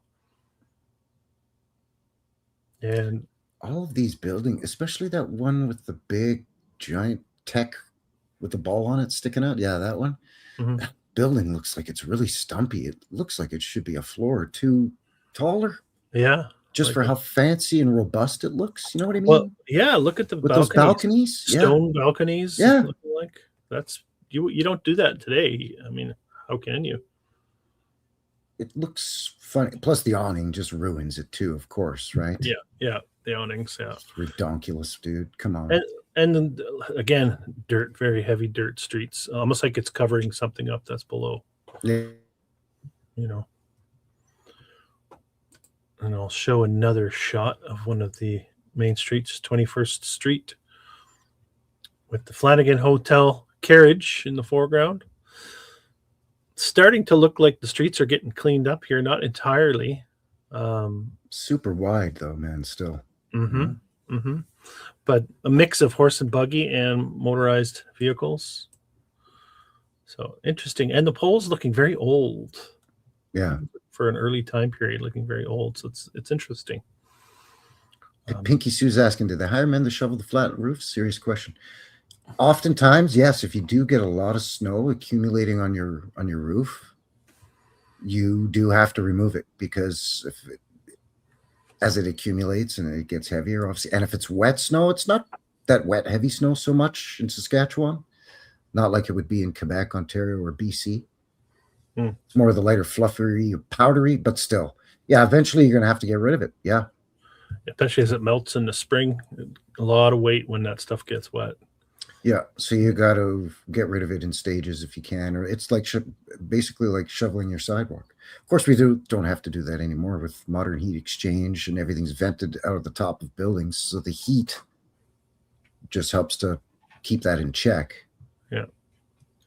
But if you live in Newfoundland or something and you get one of those nor'easter blizzards that drops, and I'm not exaggerating, like 3 to 5 feet of snow overnight or more, yeah, you and your brother-in-law and your uncle are up on the roof of your house shoveling the snow off, and then you're going to their houses, and you know what I mean, and helping your neighbors, and like, seriously, yeah. Yep. We've had that happen here in the past, for sure. There's that same hotel. I believe it's Empire. I think we'll get the name. I think it's the Empire Hotel.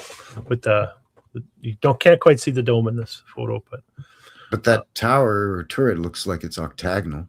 Yeah. And it's got 3 floors below it, so it's pretty prominent again for early time period. Yep. Saskatoon, Saskatchewan. Well, and the street eventually has the trolley, but this looks pre-trolley. Yeah. But it's already wide enough for a trolley, coincidentally. Yeah, which makes you wonder, right? Like, are the streets covered? I mean, they've got a lot of questions surrounding that whole narrative. We'll see some construction of the tracks as we move forward as well.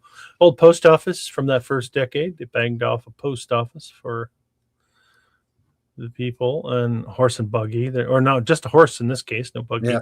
Maybe there's a buggy behind it. It's just some guy trotting in to get his mail. Yeah. At the one of the fanciest buildings in the wild west town of Saskatoon. Yeah.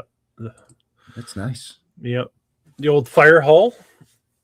1911. Look at the dome and all the shenanigans on the top of that. Yeah, right. Interesting looking structure. Holy moly. They had to add the decoration, I suppose. And look, even the columns. You got the classic columns in there. They look very tech, the urn-shaped tech on the top there too. Yeah, very techy looking. Very techy. Jeez. I mean, it's obvious.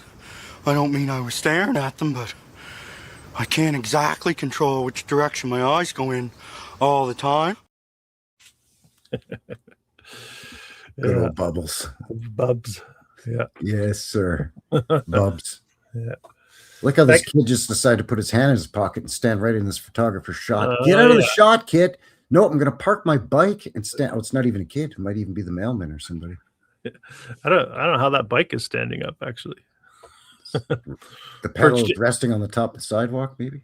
Or it's in the mud. It's in a couple inches of mud. Yeah. Hey, buddy, stand in the middle of my shot for scale, will you? Yeah. Bank of Montreal, 1909. This one, apparently. Another beauty. Brick, stone. Nicely decorated. That's too big for 09. They haven't hit that, what was it, 12,000 yet? Yeah. Don't forget in 01, there was 143 people. Yeah. I think we probably looked at 10 buildings that were built in that first decade. Because that's how the narrative works, it seems. It's like nobody, now somebody, lots of buildings in that period of time. This always seems to be the case. That's why they had to have a 10,000+% population increases to explain all of this stuff going up. Explain when these things were built. Yeah, I think so. Yeah. Marcus says he's the founder. Yeah. I'm just gonna I claim this building. Take my picture in front of it. That means I've claimed it. He had a very good life. Yeah. Yeah. He's standing in front of like 8 buildings. That's the same guy there. You see him in front of this one now. Now he's sitting on his bike. See? Yeah. That dirty, rotten scoundrel. He's a scallywag. He's a scallywag. He's a descendant of the original scallywag. Yeah, he's Scallywag Jr. Scallywag the Third. Yeah. I mean, they took the time to put these orbs up here. At Yeah, the, on sure, the old you gotta Newtown have them. School. Gotta have them at a school. Yeah. Yeah. And The old again, flag- this is again not in Saskatoon proper. It's in that Natana. So again, it's that temperance settlement area. Yep. So that's a massive school for just some bunch of teetotaling settlers. Yeah. Look how busy it is. It says why we need streetcars on the photograph here. I've either seen this photograph before or I've seen other photographs, but they have that same slogan, why we need streetcars. Interesting. Really Yes. kind of hammer home that narrative, eh? Well, they Yeah. purposely make the streets look like chaos, right? Mm-hmm, mm-hmm. Bank of Canada on the corner with some columns. You got drugs. You need There it drugs. is. That's where you get your drugs. Yeah. Lovely looking streetlights too. You got 5 sources of light on this street light. I mean, this is early. This is early. No question about it. Yeah, it's Oh, we lost Frankie again. I'll let him hop back in here. We're getting there. We're about halfway through the file. And just show you a little bit more of Saskatoon. There's more coming. I'm More back. lo- Sorry about Hey. that. Yeah, no worries. You know what? I'm going to try popping out again. Give me a sec, okay? I'll show you guys one more. Not a whole lot to this one, the JF Cairns department store, but I figured I'd throw it in there. You get the horse and buggy, streetcar, early motorized vehicles. You got a real mishmash of transportation going on here, and you got a really good sized building for that time frame as well, and well constructed. You know, decorated, maybe a little plainer than we're used to seeing from a lot of the old world structures, but certainly worthy of inclusion here. And you got a typical building, gable roof building here on the side. Department store. They needed a massive department store, I guess, at a time when they had probably about 15,000 people, maybe 20,000 at this point, depending on when the photograph comes from. And they also had a Hudson's Bay, and they probably had a Timothy Eaton's, maybe a Timothy Eaton's, but for sure a Hudson's Bay. Yeah, that's true too. I'll keep moving forward though. I'll show you a little bit more of Saskatoon. And there we see a church in the background. Wow, that's huge. Yeah, I think I have it in an upcoming slide. I can't pinpoint the denomination, but I mean, at some point the denominations become arbitrary, it seems. And they just were grabbing these things. That's neat too. I just noticed the patterns on this building here. The way that they kind of come off the arch like that. Yeah. Pretty neat. That's how the old Calgary Fire Hall #1, the fire headquarters, looks like. Oh, yeah. They did that same effect. Huh. It's beautiful. Yeah. Because, you know, why not? Back when you're just scratching out and starting out your town. Yeah. Just do all these little tiny extra things in that And short time period. And then you paint on the side of the building what you're actually selling in the store. After you Yeah. created the building. Knox hats. Yeah. Yeah. There's a nice look at the streetcars. Look at the curb. Really high looking curb again. Yeah. Really high. I mean, that's not for the elderly. That step right there, that wouldn't meet code. No, that's a foot. That's a foot high. Mm-hmm. Mm-hmm. And again, So now- drugstore, drugs. There's like 2 drug signs. 3 2 buildings next to each other. Oh yeah, Well, you're, one's painted. Yeah. yeah, you're right. 2 stores, drugs. So, I mean, the theory holds up. What you said earlier, just drugs. Let's right around this time that you're getting the, the standardized healthcare and doctors and medical schools through who's at Rockefeller. Yeah, that's right. Yeah. It's right around this time, right? So, you know, that's when you start these quote unquote drugstores start popping up, right? Yeah, everybody starts getting better, getting healthy again. Or in the UK, they call it the chemists, right? But that's what they Chemists. mean. Yeah, it's where you Yeah. get your prescription drugs. The Yeah. chemists. And looks like the police. I don't think this is fire. It's I think- both. Is it both? Okay. Yes, you see FD painted on the grill, Oh yes, you're right. but it's probably both. It's But I probably don't- police department. It's double duty. It's not this building though. No. It's a different building. That's all I have for that one. So We couple have, places. I just recently did on my channel, Boots on the Ground, of fire station and police station number 2. And it was in the same building. And half of it was the police headquarters, the other, or not headquarters, half was a police station. And the other half was the fire brigade or fire station. And it's about 6 blocks away from the fire headquarters Mhm. that has the tower with the dome on it and all that, right? Okay. Yeah. So in a lot of cases, they shared a building, is what I'm, yeah. long story short. Makes sense. That makes sense. You know, they're in the same brotherhood anyway. Yeah.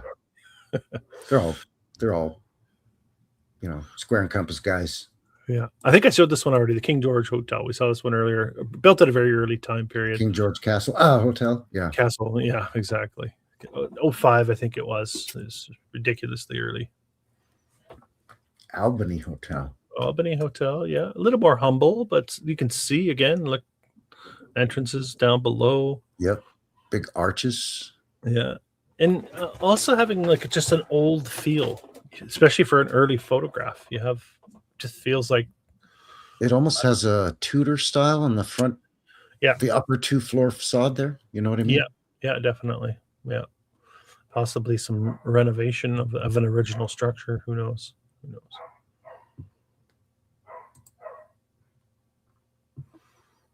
More streetcars. Actually, there's a few coming up here. Where did the money come from?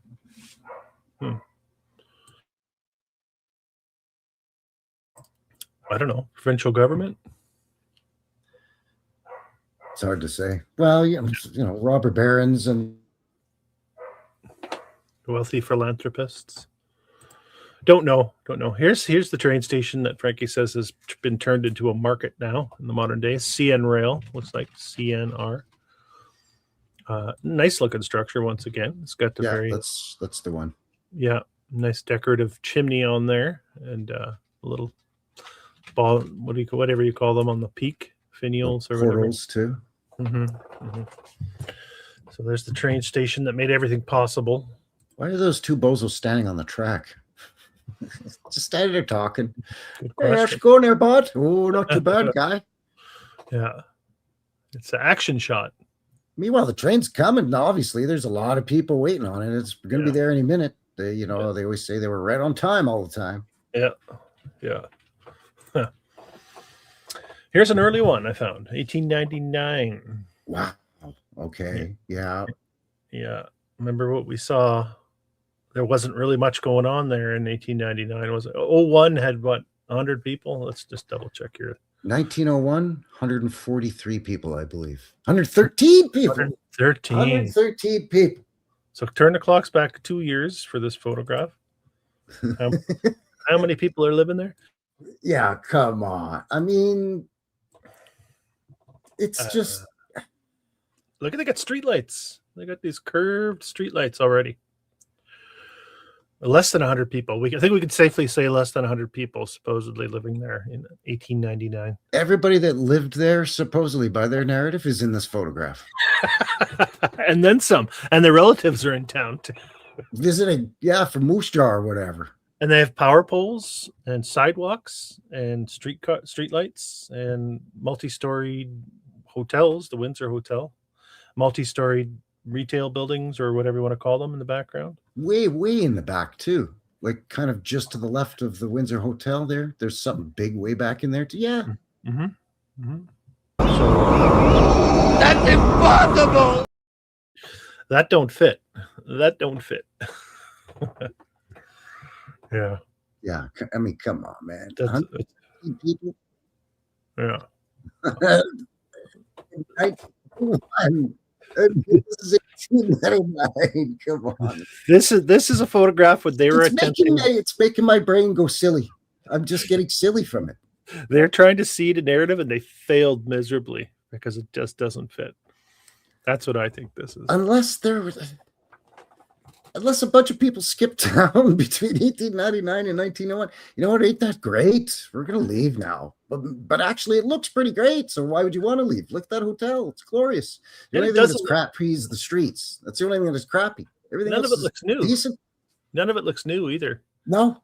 It's another thing. It's like, it looks like it could have been standing for 40, 50 years at least. Even these wooden false front buildings. Oh, man. I don't know. That's 1899, right? That's what it said when I looked it up. And it was like 1885, 1882. No, 1882 is when they got granted the land. Yeah, when Lake brought his 3,000 people. 1885 is when they were basically a hamlet. 1885. They just had the Red River Rebellion in 1885. So it was still... Yeah, I don't know. Frankie cut out again. So here they are bringing in the rails, I think, or reintroducing an old mode of transportation. Sorry about that. Yeah, no problem. This is getting ridiculous. It's frustrating. I'm sorry. We can stop. Let's just stop. No, let's not stop. It's only 25 more photos. Let's just stop. No, never. Okay, let's keep going. Here we go. King Edward. Here's the old King Edward Hotel. With the mudflood windows. Beautiful. Yeah. Oh, yeah. Nice. Yeah. You got the basement in there. And, well, you got a nice looking Wild West structure back here. That's what you would expect, kind of. That's the Clint Eastwood movie. Perfect. Yeah. Meanwhile, the Cowboys are sitting on the bench in front of this place. On the bench, on the balcony above it. And there's a third balcony. Beautiful. Beautiful. That would be a nice place to have a sip and a smoke. Look at the arc light lamp hanging off of the rickety wooden pole. Yeah. Yeah. The King Edward. For king and country. A lot of big ass hotels in this one horse town, I tell you what. And I don't have a date on this photo, but I would be willing to wager we're right in around the same time period at the turn of the century. For this one. Let's say let's call it 1900 to be safe. But probably a bit earlier. Yeah. Maybe 01? Maybe. Yeah. 113 people. It's crazy. They could all stay in the hotel at the same time. Yeah. Oh, yeah. And room to spare. That's right. Yeah. Here's a brewery. The Hessian Wenzler Brewing Company. That's a Moorish hotel that they just built a brewery out of the back of it. No. That's what it looks like. The Germans do. A Moorish style hotel. The Germans knew how to build. Look at the arches. Well, they did. That's true. They did. Yeah. Of course. And Giuseppe, the Italians. Can't leave out Giuseppe. Look at these guys up on the roof, posing for the photograph. And the barrels and cases and casks. Oh, come on. Yeah. Built with that tech. That's the tech level that we see there, too, that it was built. And this is horse and buggy, mind you. So this is early. Early. That's the level of technology to haul everything. Well, no, they've got the rail line there, so they can haul everything by rail. But even just logistically, the delivery service is horse and buggy level of tech. Well, they're stacking the barrels for some reason on these horse and buggy. Yeah, they can take them into town and take them to all those hotels. They all have saloons and taverns. Clip clop. 1, 2, 3, 4, 5-story brewery. Why are these guys standing on the roof? Posing. You see it all the time in these old photographs. That's true. Especially parade photographs, but this ain't a parade. It's three wagons fixing to deliver their beer. I've seen it a lot in schools and things like that too. Yeah, they love it. You do that now, you get arrested.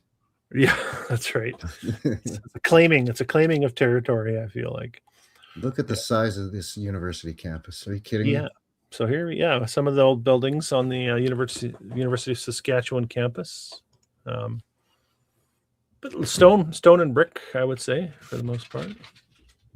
All of these. We'll see a few more here. Amazing. Looking like a bit of a turret there. Here's a Buena Vista School. Yeah, looking very castle-esque. And very gingerbread house, too. That gingerbread style, once again, Yeah, ticking those boxes, that's for sure. Yeah, nice looking school. Looks are old photograph, certainly. That has that sepia look, turn of the century. Yeah. Floppy's standing on the roof back in the day must have been The flex. Yeah. Yeah, I think so. That was like, look at me. I'm hanging out the window. I'm standing on the roof. Yeah. We'll let Frankie hop back in to comment on this one. The Caswell School. Yeah, with the detention center up top, or is that what the bell is? The school marm would have to climb flights of stairs to ring the bell. Let the kids know school's in session. Yeah. Very important to get that education at the turn of the century. Again, and they're yeah. probably all on the farms, let's be honest. Anyone who tells a story about anyone who grew up, even in the 30s, 40s in these areas, like, we didn't go to school. We were working by age 13. Yeah. Oh, yeah. In fact, back in the day before standardized education, during harvest season, there was no school Mm-hmm. in a There lot you of go. these agricultural villages. Well, towns. because nobody would attend. Yeah. All the It kids. was all harvest hands on time. deck. Yeah, the kids are all helping their dads and uncles in the fields. Mhm. Whether it's corn, wheat, barley, because all of that's grown in Saskatchewan. Alfalfa. Yeah. I'll keep going here. More of the track laying. So this, I think these align with the narrative. You see all the pictures of saying how badly we need rail lines. Mm. They must be like a package of historical photos that show the construction and then the need for it before, just seeding a timeline and a narrative, I think, a lot of the time. Yeah. These are really deep too. Look how much deeper the The track is than the mud. Predictive programming of the whole thing of Feels that way. See, we told you we needed a rail, and now we're putting in a rail. Really? Yeah, that's what it feels like to me. Yeah, there's something not right about it all. Or did you make a discovery when you're trying to clean up the muck? Yeah. Did you just eventually just dig out the mud and find that infrastructure was already there and you just had to repair it in certain spots? Because like you said, it looks like they dug down quite deep just to lay ties and rails. Yeah, the depth doesn't add up to me. It doesn't look how much lower this is than the sidewalk's still higher than the dirt over here. Not by much, but it is. And then you've got, that looks like it's a decent trench. Maybe it works. The I don't. top of the rail is still lower than the top of the street surface. Yeah, something doesn't add up here. Which is going to be a bugger in the spring when all the ice and snow on the streets melts. Yeah. It's going to go right in there, and then it's going to freeze thaw in the spring. Yeah. Something fishy about all of this. And anyway, let's show you another school, the Alexandria School. Yeah, why put rails in the ditch? Fair question. 1910, this one, supposedly, this photograph. 80. Yeah. So the photograph's from 1910. And when was this built? It's an awfully large school for that, again, that early time period. You know what the historical record will tell us? 1910. Because they have a photograph dated to that time, they'll just tell us this. That's when it was also completed, is the last known visual record that they have. Well, and that's a date because it's scribbled in there with Bic pen. Well, Bic, yeah.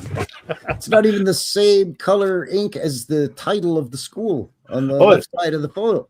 Pretty sure ballpoint pens weren't invented till after the WW2. That's correct. Yeah. Before that, it was fountain pens. Yeah. That's how they dissected a lot of the Anne Frank diaries. Apparently, there's a lot of forgery going on there. I read into that a little bit. That's a nice, robust-looking old church. Mm-hmm. Mm-hmm. Again, looking stumpy though. Doesn't it look like it should be taller? Yeah, I would suspect the tower portion here looks like it's not part of the original, possibly, and certainly something missing on this side as well. Yeah, been reduced. Been monkeyed with a bit, right? I think so. At least because it looks top heavy and it just looks stumpy. And yeah, that other one's missing a tower for sure. Yeah, probably another section, and then yeah. We see it so often. The alterations that go on. Yeah. And more often than not, they'll call those Presbyterian, Methodist, but then the Catholics get to keep the spires, and often the Baptists get to keep the spires, I think, at least around here that I've noticed. It's weird. Yeah, that's interesting. Yeah. It's like certain religions, they designate, okay, you guys have to get decapitated, and but we get to keep it. You guys have to have it. Look, you know what I'm saying? Like, it's why? Like, all the churches are supposedly serve the same purpose. At least that's what they tell us, right? A place of worship. Yep. Go there to sing and pray, and it's a meeting place. And the towers are usually for bells to ring for service. And, you know, why would you remove the tower? Oh, I guess because you removed the bell. Well, why did you remove the bell? There's a rabbit hole. Yeah. The old Board of Trade. Look at this one, eh? The Board of Trade. That's Nice a beautiful little building. Yeah, it's cute. Nice little standalone. Look at the transom windows underneath the big main windows. And along the bottom, they're open. They angle into a lower floor down there. Oh, yeah. Yeah, down here. Interesting. All right, we're getting to the end. We're closing in, I'd say. Here's the City Hall, built in 1909. There's your bell, looking like a... Maybe Why does this. the City Hall need a bell? I've always wondered that. Everywhere needed a bell back then. Everywhere. Yeah, churches, schools, city halls. Hell, post office. Why not? Everybody gets a bell. And then we'll take them away from everybody later. This looks like it could be an afterthought as well. This portion up here, like there could have been more tower at some point, possibly. Yeah. You know, just put a wood structure up there. Who knows? Just speculating. It's not huge, but it's still quite large for the narrative that we've explored earlier in the show and have been revisiting throughout the show about the population and the goofy narrative with the years and the population growth. Yeah. It's excessive. Speaking of stumpy looking. And excessive. Yeah, this is it the same? Maybe it's the same building. That's the same church. It really feels mudded here, like it's been. Feels like it's way too short. And it's on a weird angle, like it was built before these survey. You know, they surveyed it in 1884 or whatever, or 1880. Yeah, no, 1883, a year after 1882. They said. Yeah. And the residential dwellings came later, and they're all gridded out. And this one is just plugged on an angle. So this is on an angle.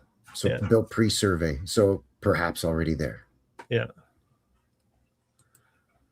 All right. Another street shot.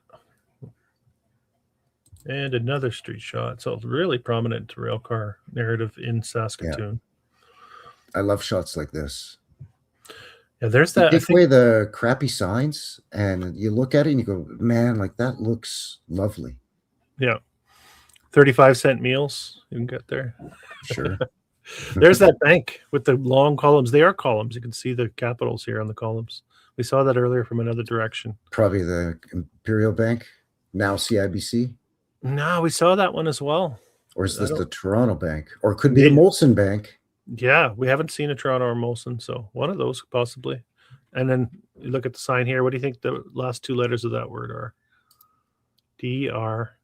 Which one? Oh, drugs. Yeah, of course. Get your drugs. Yeah, okay, let's keep going. I like to throw the powerhouses in. They're always kind of neat. Nothing too spectacular, but let's throw it in there. Why not? But the curved brick on that one little jut out, the angled, because seems excessive. Why not? Yeah, seems excessive, yeah. And what for? I mean, it's not the main entrance. It's, you know what I mean? Like, yeah. Just gonna have this. That's the boss's office. Yeah, the old power. I think there's something going on up here too. See that? Yeah, that looks weird. Yeah, it's not chimney. I don't think it's a chimney. There's something sort of wire. No, because it's prepped for a postcard. So if they want to show off that it's their powerhouse, they would they paint in smoke or steam coming out as part of the narrative of look how great our brand new powerhouse out here in brand new Saskatoon, Saskatchewan. Yeah, so something's look how we're keeping up with the times here with our newfangled, so they would generally they would paint in smoke. Interesting. They do that in breweries. Interesting. Oh, 3rd Avenue Church. Might be the one we saw from far. I still don't have the denomination unless they're just calling it 3rd Avenue Church. Huge. It's massive. Yeah. And Look how again, many stairs you have to go up to get in. yeah, it doesn't fit what's around it either. Like you said earlier, everything is sort of like gridded and platted out around it, residential, and then plunk. You got this. Oh, Kinley's have to say goodnight. I guess we are in our time zone here. It's still early for us here out in the Pacific time zone. Not so bad for you either, Frankie, is It's it? only 9. Kinley lives here in Alberta. Oh, well. She's calling herself an old timer, but she's not. She's just Tucker. Good night, Kinley. Good night. She works hard. Even night, this Kinley. building here, See you, KJ. you got a little tower in the background there. Interesting stuff. This is a hell of a church for such a small town. What is it? Not city. Stone? It's not brick, is it? No, it looks like some sort of stone for sure. I wonder if it still stands. I should have dug a little deeper on that. Maybe someone can throw it in the comments if Or they know maybe more. it used to be brick. Something Yeah. happened to it. I don't know. It looks very too textured to be just, brick, right? Also feels like there could have been more tower here and here at some point. Oh yeah, you definitely. That thing would have had a massive pointy. The ones we see that have the super steep, really tall, Yeah. pointy spires Yeah. that are super glorious, like the one in Winnipeg. That's what that would have looked like, I bet. Yeah. So that's a serious construction for that I location. mean, the big tower is still huge, though. It is. Yeah, it is. Yeah. All right, just looking at a little bird's eye view. I think we saw this. This is the Empire. Empire? I think so. Maybe not the Empire. Yeah, it's that big hotel. Yeah, and it's I got think the you're theater. right. Yeah, It's huge. yeah, and it's early. It was early too in the narrative. Yeah. More churches everywhere you look are churches. Spadina Crescent. That's close to the old Bessie Hotel. Mm. It's on Spadina Crescent or something. Are we looking at 3 churches here in this one shot? Is this I think so. Yeah. That's a big one back there too. The one in the kind of in the foreground left, though. The tower on it, the top portion with the gingerbreading. It's circular with arches in it. And then the conical dome on it. That's very unique. It's almost like they could have designated that as City Hall or post office. And also, you could envision this being chopped off right there, looking like some of the other churches we've seen. Yeah. You can take that Maybe section. they kept it because it's in the middle instead of the ones flanking the door on either side, Maybe that has something to do with how they determine who gets to keep the spire and who loses it. I don't know. Maybe it is just a heavy wind forced them to take it down, which is always the case when you look a cyclone. Yeah, a cyclone. Yeah. Or a tornado, because Saskatchewan for sure. Tornado alley. St. Paul's School of Nursing, a little bit more modern, but having some of the hallmarks of what we've seen.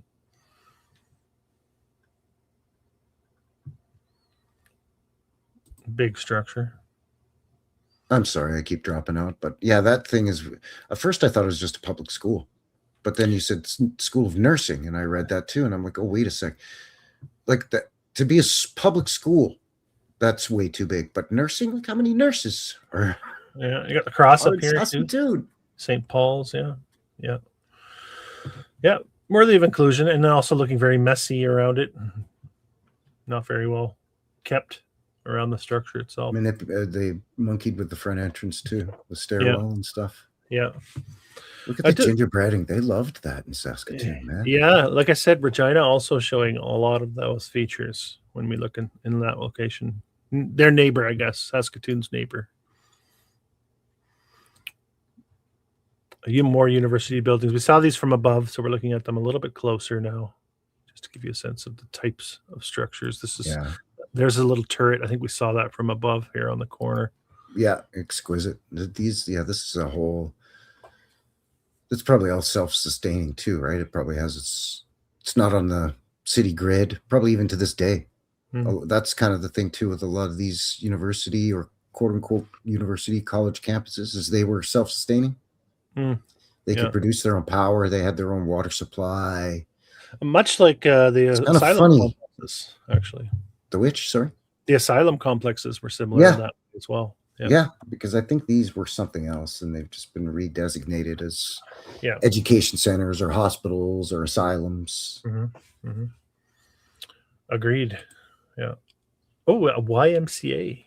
That's fancy, man. That looks like a Freemason temple. It does, doesn't it? Yeah. Look at the YMCA. top. What's funny is they were everywhere.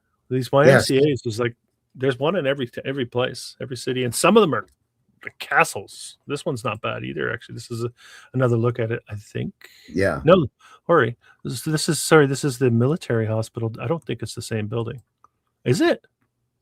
It looks similar. Oh, maybe it is. Maybe it Yeah. is. So it was repurposed as a military hospital, or military hospitals repurposed as the YMCA, I guess. Yeah, same structure. Probably it was WW1 hospital. Mm. And then after that ended, it became a YMCA, maybe. That would that's kind of interesting. make sense. Big structure though, early on. They did that a lot with high schools too, where it'd be, or normal schools, right? They became temporary Universities. hospitals during the WW1.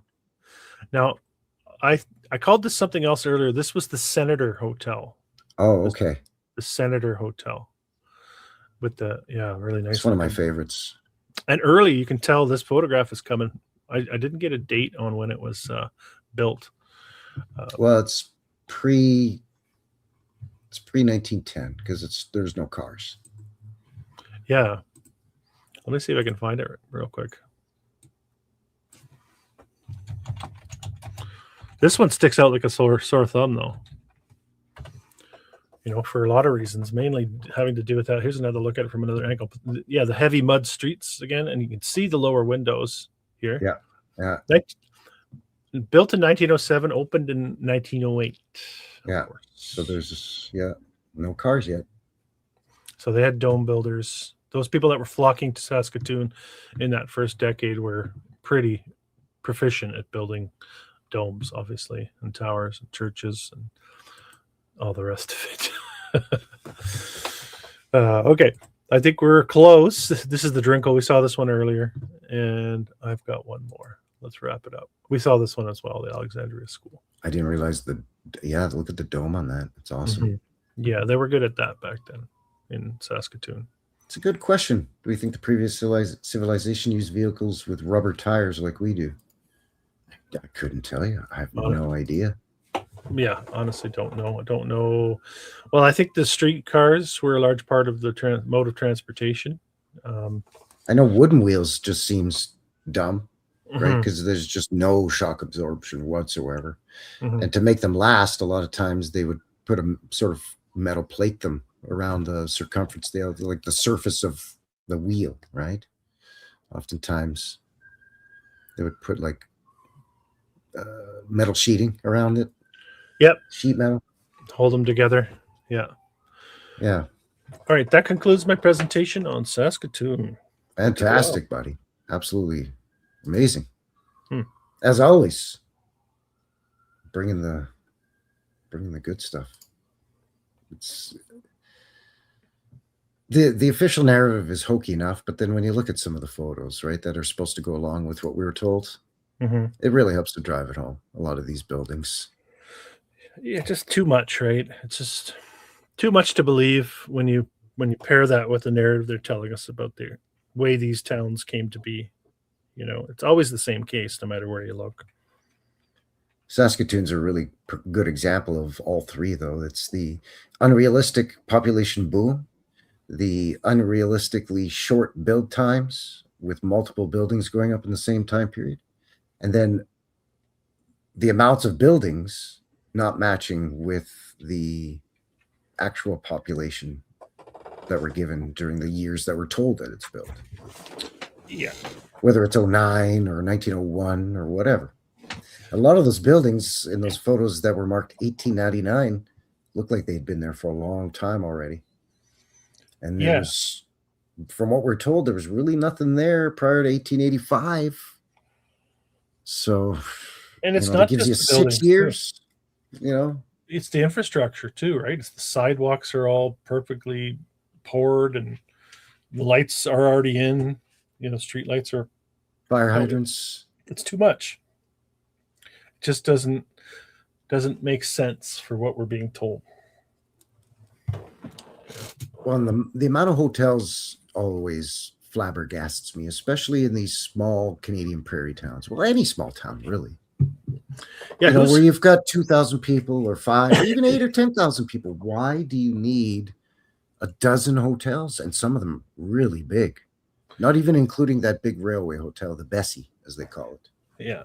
There's nobody living in like, you know, Winnipeg saying, "Hey, let's take a trip to Saskatoon," because there's nobody knows what Saskatoon is yet. It's not really a town yet, you know. So why do you have 5 or 6 hotels when, you know, nobody really knows of this place yet? It hasn't really gotten its feet under it as far as being a city. And you're going to set up hotels for people to come stay there, Even if you can afford a car or a train ticket. Mhm. You know, it's not like just a weekend excursion. And if it was, again, no offense to Saskatoon, but what's the draw for a tourist at this point early on? It's just getting started. Yeah. So is these hotels for the new arrivals that haven't built their home yet? So they're staying in a hotel while the houses are being built? Yeah, right. Well, then if that's the case, then now all of a sudden now the narrative has to flip. Because with that massive growth from 113 people to over 10,000 people, or over 12,000 people in 10 years, well, now you don't have enough hotels to house the massive influx of people to account for that explosion in the population. A 10,000% population increase. Yeah, it's 10,500%. It's unbelievable. Yeah, that's a gaping hole in the narrative. So so it makes me right away. I'm like, so which one is it? It can't be both. Yeah, you know? Yeah, exactly. Fascinating stuff, buddy. Great pictures as always. So we're probably going to wind this thing down shortly. Again, as a reminder, if you haven't already, links below for everything we've covered. And if you're subscribed to my channel and for some crazy reason are not subscribed to Chris at Old World Exploration, please head over and do so, and vice versa. Yeah, if you're watching on my channel and you're wondering who this Frankie character is, go check out his channel, give him a follow. And I generally have better internet than this, so I again, I know I've done the typical Canadian thing and apologized about a dozen times on the show with that. So sorry about that, bod? Well, Frankie's been doing this for a while now, half a decade, I'd say. So there's a lot of newcomers to this old world tartaria research. He is not one of those. So we want to get back to the roots of this and dig a little bit deeper beneath the surface level. Frankie's channel is a good place to do that. Thank you. Appreciate that. And much like Chris, I take a look at old photographs, old slides, old postcards, dig into the narrative, try to do deeper dives on just stuff that I come across when I'm exploring Calgary, doing my boots on the ground video. So I save that kind of stuff for my Sunday live shows. Every Sunday I do usually it's about 2-hour live stream, Sunday, 5 p.m. Mountain Time. And it's about 90% Canadian content, much like we do here with Knuckleheads, but I'll often jump and do something crazy because a subscriber or somebody has suggested, hey, have you checked out such and such? So, no. So I'll often do that sort of thing as well. And it's a lot of fun. I really enjoy it. And we have a great bunch over on my channel in the live stream chats. A lot of people that are very knowledgeable, a lot of people that are well educated in a lot of specialized. Specialized what, Frankie? Come on, man. No, you're leaving us hanging. Oh, wait, he cut out. Construction, in the airline industry. And they're also a great bunch because they're funny. And we like to have a good time on my show, on my live show, much like we do here. So this was a good time. We like to have fun and make jokes and keep it light because these are daunting subject matters. And a lot of times you can get pretty riled up talking about this stuff. It gets your dander up there, bud. Get you fired up. So we like to have a good time with it, knock it down a few pegs so it's accessible. Yeah, keep it light. Yeah, exactly. Wiley's got it. Yeah, we're comedians too, Frankie. Yeah, absolutely. You guys are a great bunch. I'm so blessed to have you guys. And same here on Chris's channel, the live chat on Chris's channel right now. Great bunch. Very sharp. I'm not afraid to ask questions, and that's really what it boils down to. Yeah. You know? Not that we have all the answers. That's for No. sure. I mean, that's what we end up doing when we do our deep dives, either the stuff together here or independently. More often than not, it's really just questioning. Yeah. You know. No questions, damn it. No questions. So, buddy, you got what's coming up with your channel here in the next little while? Anything you want to plug? Sure. Yeah, I do. Well, let's cut to the chase. My latest book should be coming out soon. I've completed it and I've ordered myself a copy on demolished courthouses in America. It's a collection of 200 banger courthouses that no longer stand. Most of them coming from towns of 200 people, 1,200 people. So it really is an archive of what once stood, and it's actually going to be a hardback, so it'll be a little bit more expensive, but it should be a quality keepsake for sure. That should be coming out before the end of the month of That's July. your first hardcover, right? It is. Yeah, I decided Nice. to go hardcover because it's 200 pages. I thought maybe the soft cover would get a little bit compromised over time. Yeah. No, that So- sounds nice, classy. That's cool. That's class act there, bud. Thanks. I'll make sure and send you one once if I'm happy with the printout. I'm just waiting to see it, and that'll be releasing probably by the end of the month. Oh, that's sweet of you, bud. Thanks, appreciate it. It's funny you say that because I actually have something that I'm going to go to the post office tomorrow to send to you. So it's funny you say that. Sounds like it might be a joke. No, I got some Oh, swag okay. for you, bud. I got Okay, some New okay, West okay. Reset swag for you, bud. Going to Mhm. send you a Schmutz trucker hat. And Cool. I think your t-shirt's probably getting long in the tooth there, bud. I got to send you a couple t-shirts too, man. Sure. Yeah. Sounds good. So that's what I got for you. I got you a New West Reset Schmutz trucker ball cap and a couple t-shirts. Cool. What else do I have? I have next week. I think I told you before we went live. I've got Luminary Lighthouse. Some of you guys might be familiar with this. Yes. Logan is his name. He's doing really well over on TikTok and Instagram. He's also on YouTube. He's got a decent following, but he pops up. I found him because he pops up all the time on my Instagram, and he's right in line with that doesn't fit. That's like his hashtag, that don't fit. So I'm going to have a chat with him next week live. That'll probably be out live on my Rumble. So anyone watching this on YouTube, you got to get over and follow my Rumble as well. There's going to be stuff that you can't find on here. Mainly because YouTube's still a little restrictive on the content, so I'm trying to build my Rumble presence. That'll be next week, and I'll also be doing one on asylums, a special on asylums over on Rumble on the News Treason channel. I've done a few shows over the Dave at News Treason there, so that's what's coming. Other than my weeklies here on my channel. So Good stuff. Yeah. Very, very consistent with your Friday uploads as well. doing my best. Yep. Always good stuff, man. Oh, you always have the great photos. Yeah, well, that's how it started in this, right? Is looking at the visuals, and yeah, just organizing them is always the trick. And then I like to add some of the narrative. I think I've had people on my X account say, "Oh, why do you have to tell us when it was built? We know they weren't built then." And I was like, "Well, no, it's to show you how unbelievable these short build times are and how these things don't fit." Right? That's the reason I put the narrative. in there. Yeah. I'm not saying that's when it's built. That's what they are saying. Exactly. Yeah, Exactly. exactly. And you're right. It does. It is a good bullet point for how ridiculous the narrative is on a lot of these. Yeah, for sure. Yeah, that's what pulls it apart when you tell them what they tell us, and it doesn't make sense. Yeah. All right.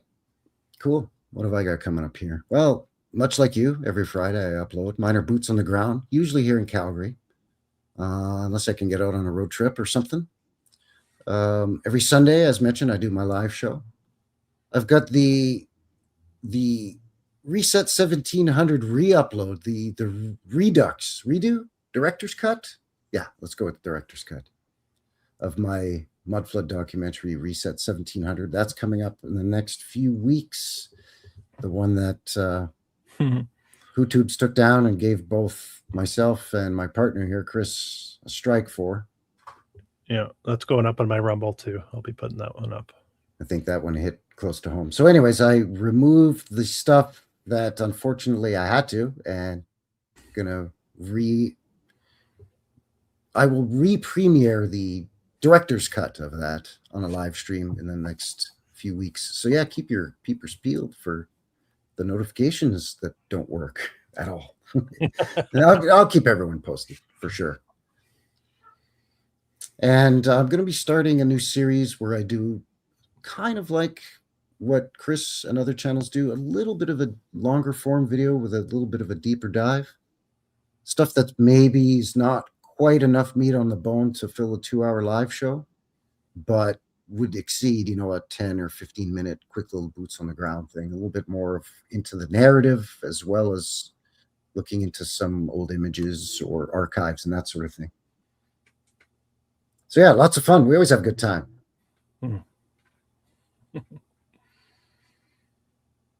All right, so we are coming up on 9:30 p.m. here in Calgary, 8:30 your time. So what's that, an hour, 2.5 hours, man?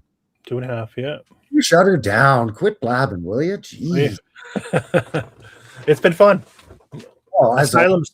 The next one's going to be good. Asylums is going to be good for sure. Oh, don't tell me Frankie cut out. He's got to put the outro. Frankie, you there? I'm here. Okay. We better get while the getting's good. Yeah, I think so. So there you go. Thanks again, everybody. Appreciate it. Don't forget, links below for everything. We'll see you on the next one. And once again, thank you to everybody for all of your support. And don't forget, the best way to support the channel is just to do all the things. All right? We'll see you on the next one. Cheers. I'm in love with the old world. I'm in love with the old world. I'm in love with the old world. I'm in love with the old world. Love your old world ways.